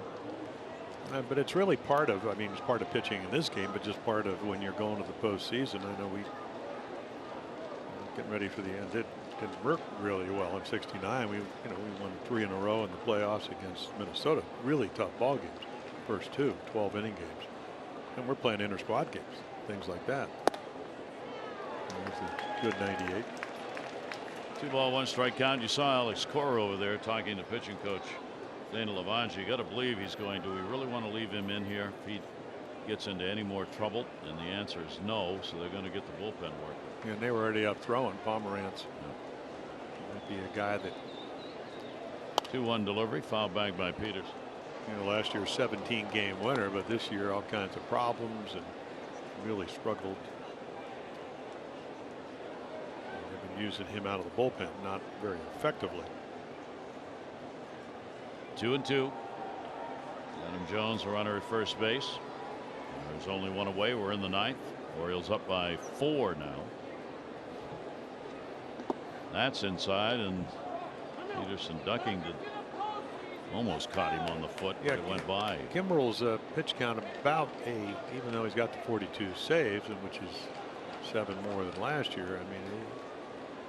He's thrown 1 more pitch per inning, and that's right around 17. So he's already at 18, and he's only thrown 8 strikes. 3-2. Runner not going, and he walked it. And then how about looking at second base from the runners at first? Gives you an idea that where the focus is, and I'm sure Alex Cora is looking at that. So the pitching coach Lavange on his way out. Yeah, he's kind of doing what Roger McDowell did in the first game, where he had to come out because the Orioles gave up 19 runs. Kimbrel's had 6 saves against the Orioles this year. He's been touched up though in the 7 games, 7 innings. He's given up 4 runs on 5 hits coming into this game. Scott in the bullpen appears to be ready if needed. That'll bring Stewart to the plate. DJ Stewart, we're going to look at Kimbrel. Runners on at first and second. Still only 1 out here in the 9th inning. The leadoff walk to Villar's already scored. And a walk and 2 walks and a hit batter. And 19 pitches. Stewart, strikeout victim, the only at bat he's had. He'll take the big rip.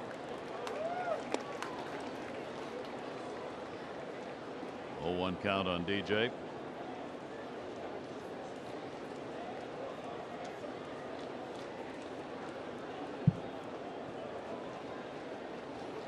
Runners off first and second base. Stewart will take it outside. Yeah, the most pitches that Craig Kimbrel has thrown in the 3rd back in July. It was 33. It's the Twins. Stewart, that one tough. He took it off. Something off the fastball, get that breaking ball down. Well, he's got a riding fastball at 98 and then a breaking ball that drops in the opposite direction. at about maybe 83 or so. 1 ball, 2 strike count on Stewart, and a double foul ball. Hit it on the front swing and the back swing, and we'll hold the count at 1-2.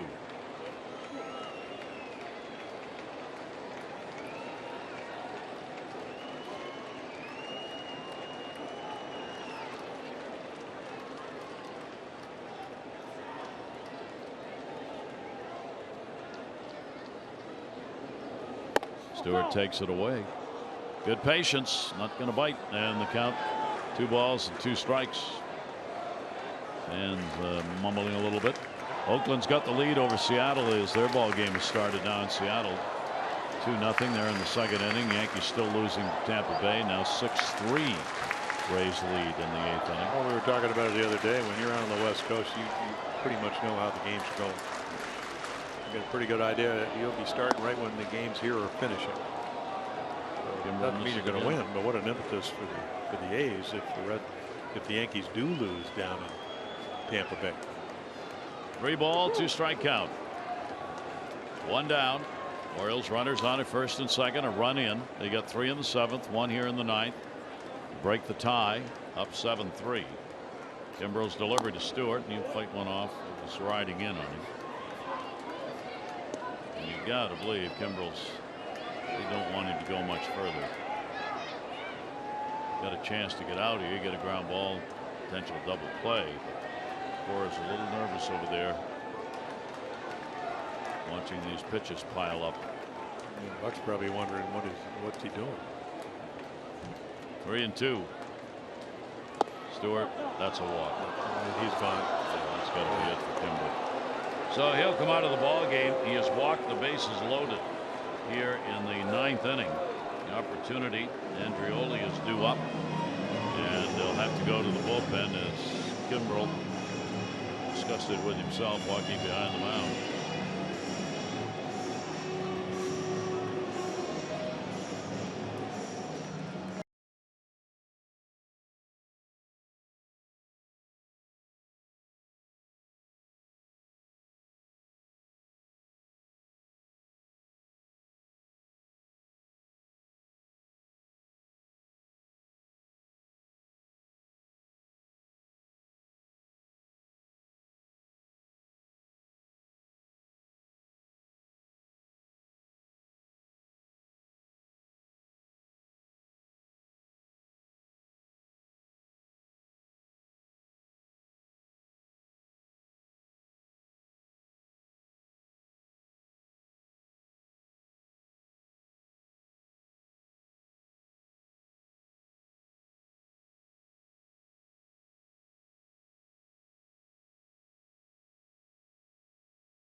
On. And now, of course, the last couple of years actually did pretty well. This year, not making the ball club out of spring training. So he comes in.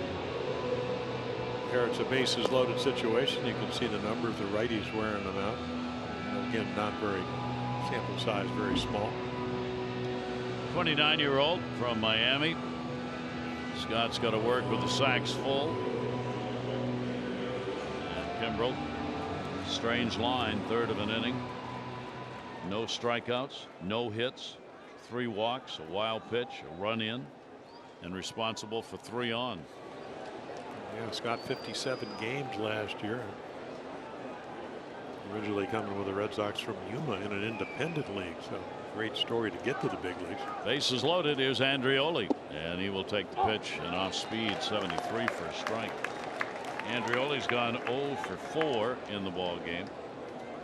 John Andreoli a chance to in his first time here against the Red Sox. Have himself a big at bat. 0-1 count.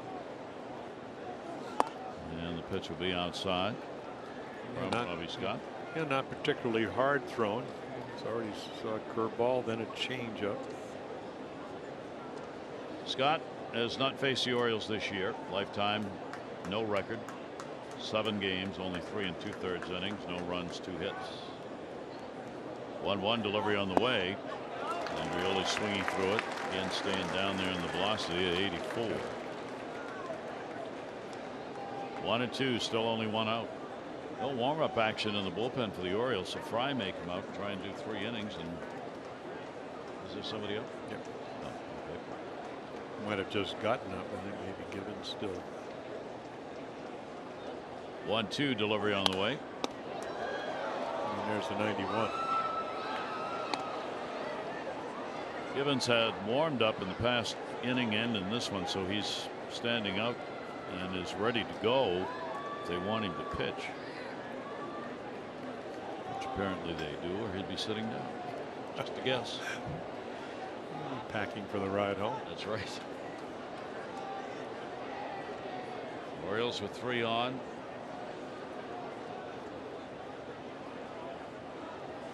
Scott with a 1-2. Andreoli down the line, right field. That's headed to that foul pole. Ooh. It'll take a hop fair, and it's a ground rule double. So Andreoli delivers 2 RBIs for him, and the Orioles now have a 9-3 lead. Well, you know where his family's sitting. That's kind of between home plate and the dugout. There's about 15-20 people standing up. So not quite to the pesky pole, just slices it down the line, and I think it's going to go foul, but the angles here. There's the pole, so little ground rule double into the seats. Good job by Andreoli. There they are, the family on hand. Yeah. Mentioned his dad had played with the Patriots for a short time. Now his son with the Orioles. Still 2 in scoring position. Runs charged, of course, to Kimbrel. He's also responsible for Stewart on at third base, and Andreoli down there at second. Robbie Scott still only 1 away. Here's Wilkerson. And pitched to him, trying to get that outside corner, and missed. Andreoli RBIs numbers 3 and 4 with the Orioles. This is game 23 for John Andreoli with the O's.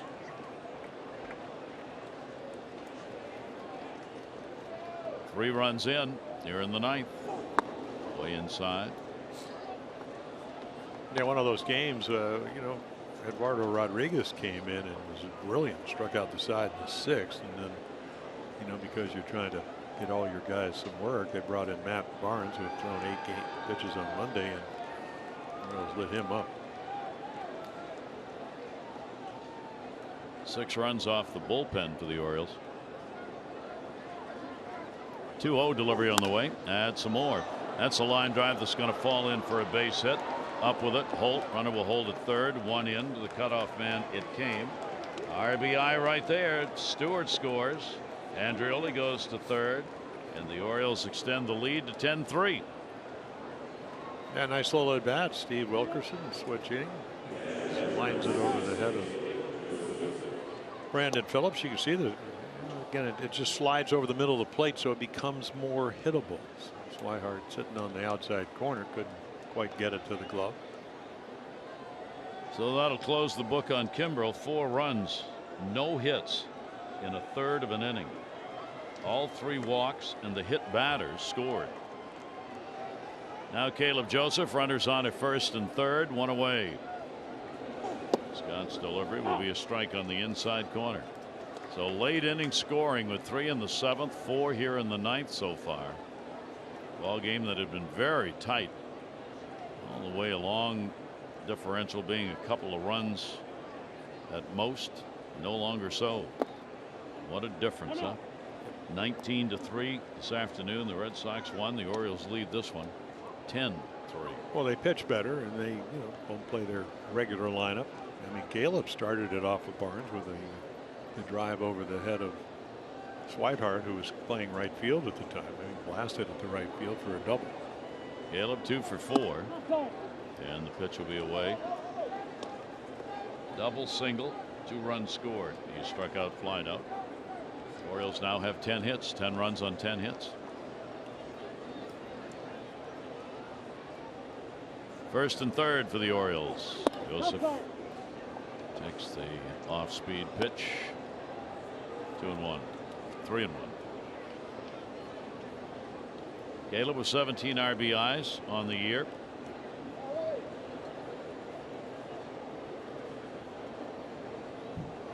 The Orioles on their way to wrapping up this road trip with the win. Off the side and foul.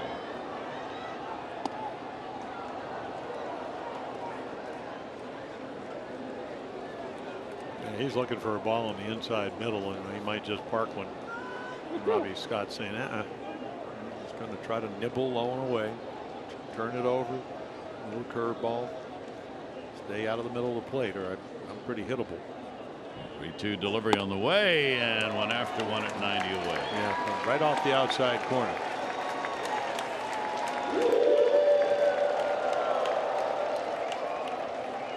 Take a look. It's probably outside. You can see way off the plate. It's that late movement. 2 down, and the Orioles have batted around again. Cedric Mullins coming up, the 9th for the Orioles to hit in the inning. Still looking for his first hit of the series. He's gone 0 for 4 in the game and 0 for 11 in the 3 games. First and third were 2 down, and the pitch will be taken away. And the Red Sox bullpen unable to keep the Orioles at bay.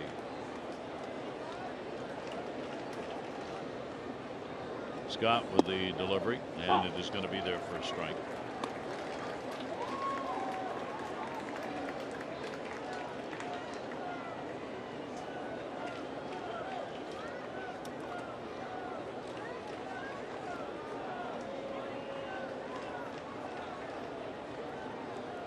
One ball, 1 strike, 2 down. He's going to miss down low. Yeah, Scott actually pitched pretty well the whole year, even though he's called up briefly. Down to AAA Pawtucket. And that pitch is going to be inside. It's always one of the things teams worry about at the end of the season in the Red Sox position. They wrapped it up. There's nothing more to gain. You're the #1 team home field wise throughout the playoffs. So you're going to rest your starters, but how much rest should starters have? And you got to delay before you're going to play your first postseason game. In the air to right, that ball's hit hard back near the warning track and on it, and a running catch by Holt.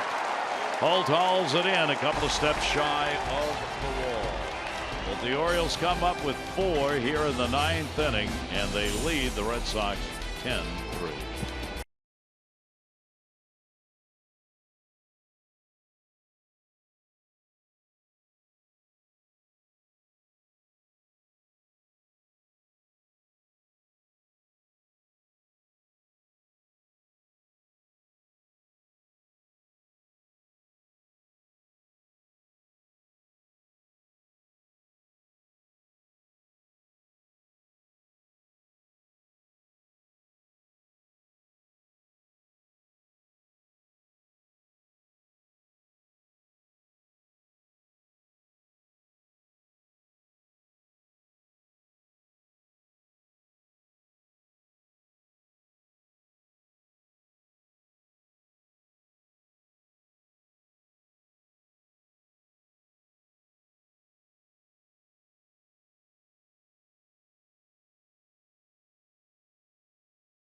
from a victory on the road to wrap up the road section of their season, up 10-3. And they're going to give, looks like they give Fry a chance to get the save in this ball game. He's had one out of 3 Fry in save opportunities. He gets it because he's going to pitch 3 complete innings here if he stays on to finish. He had 21 pitches and 15 strikes. So when he's on his game and when his command is there, like we said, he actually gets righties out better than lefties. As Bradley will lead it off here in the ninth. Bradley Jr. will take the pitch outside. A base hit, a run scored, a couple of ground ball outs and a walk in the game for Bradley. Fry's retired all 6 he's faced. The last 11 have been retired by the Orioles bullpen. Tanner Scott's going to get a win. He'll be 3-2. Barnes is going to take the loss. He will be 6-4. And Fry's got a chance for the save, assuming all things stay in the Orioles' favor. 1-1 delivery on the way and a swing and a miss. 81 had him way out in front and a pitch away. Yeah, we talked about Jackie Bradley Jr. Batting average a lot lower than last year at 232. He only hit 191 against lefties, and then I look at his lifetime numbers, identical. Came into the year at 237 righties and lefties, but more home runs against right-handed pitching. Swing and a miss, and there's one of the outs the Orioles need. Well, talk about lack of focus when you're down by 7 runs, and then a guy makes good pitches. Perfect sliders down and away. Jackie didn't get to play in the first game, gets to play in the second. Will be playing center field when the postseason starts for the Red Sox. Holt has had a base hit. He is 1 for 4 in the ball game.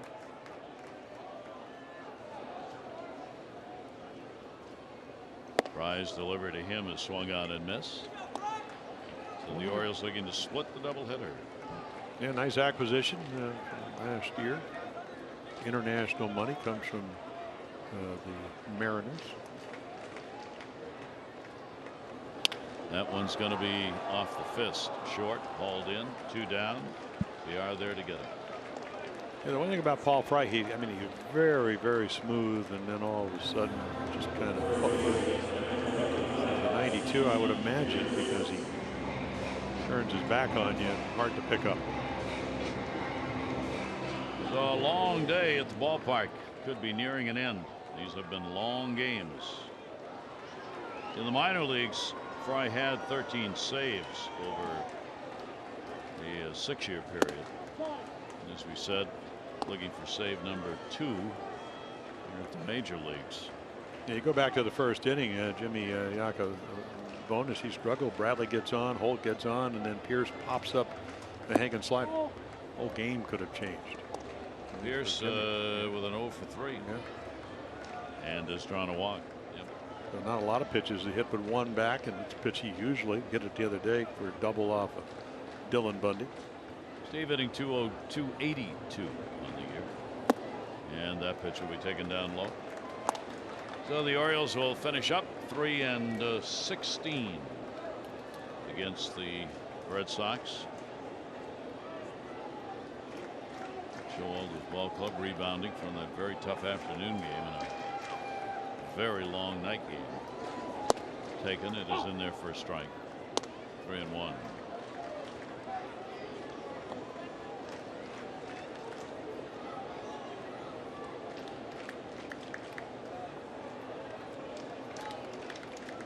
Fry, 3-1 delivery on the way and fouled off. Tanner Scott went 2 2/3 innings. He gave up a run on 2 hits, a walk, and 3 strikeouts. Orioles were able to get the lead, though, to his credit. And amazingly here in this ball game, and I'm sure happily for the Orioles, there's only been 3 pitchers. Yeah, this is one more pitch than he's thrown in any game all year. Here's the 3-2 delivery on the way and a chopper towards short. The R's throw, and that is the ball game as a perfect 3 innings thrown by Fry to get the save. He didn't give up anything. The Red Sox didn't get anybody on base since the 5th inning and there was a 1-out walk. So a 10-3 final as the Orioles come away with it, and while they do not take this series, losing the first two, at least they're able to wrap up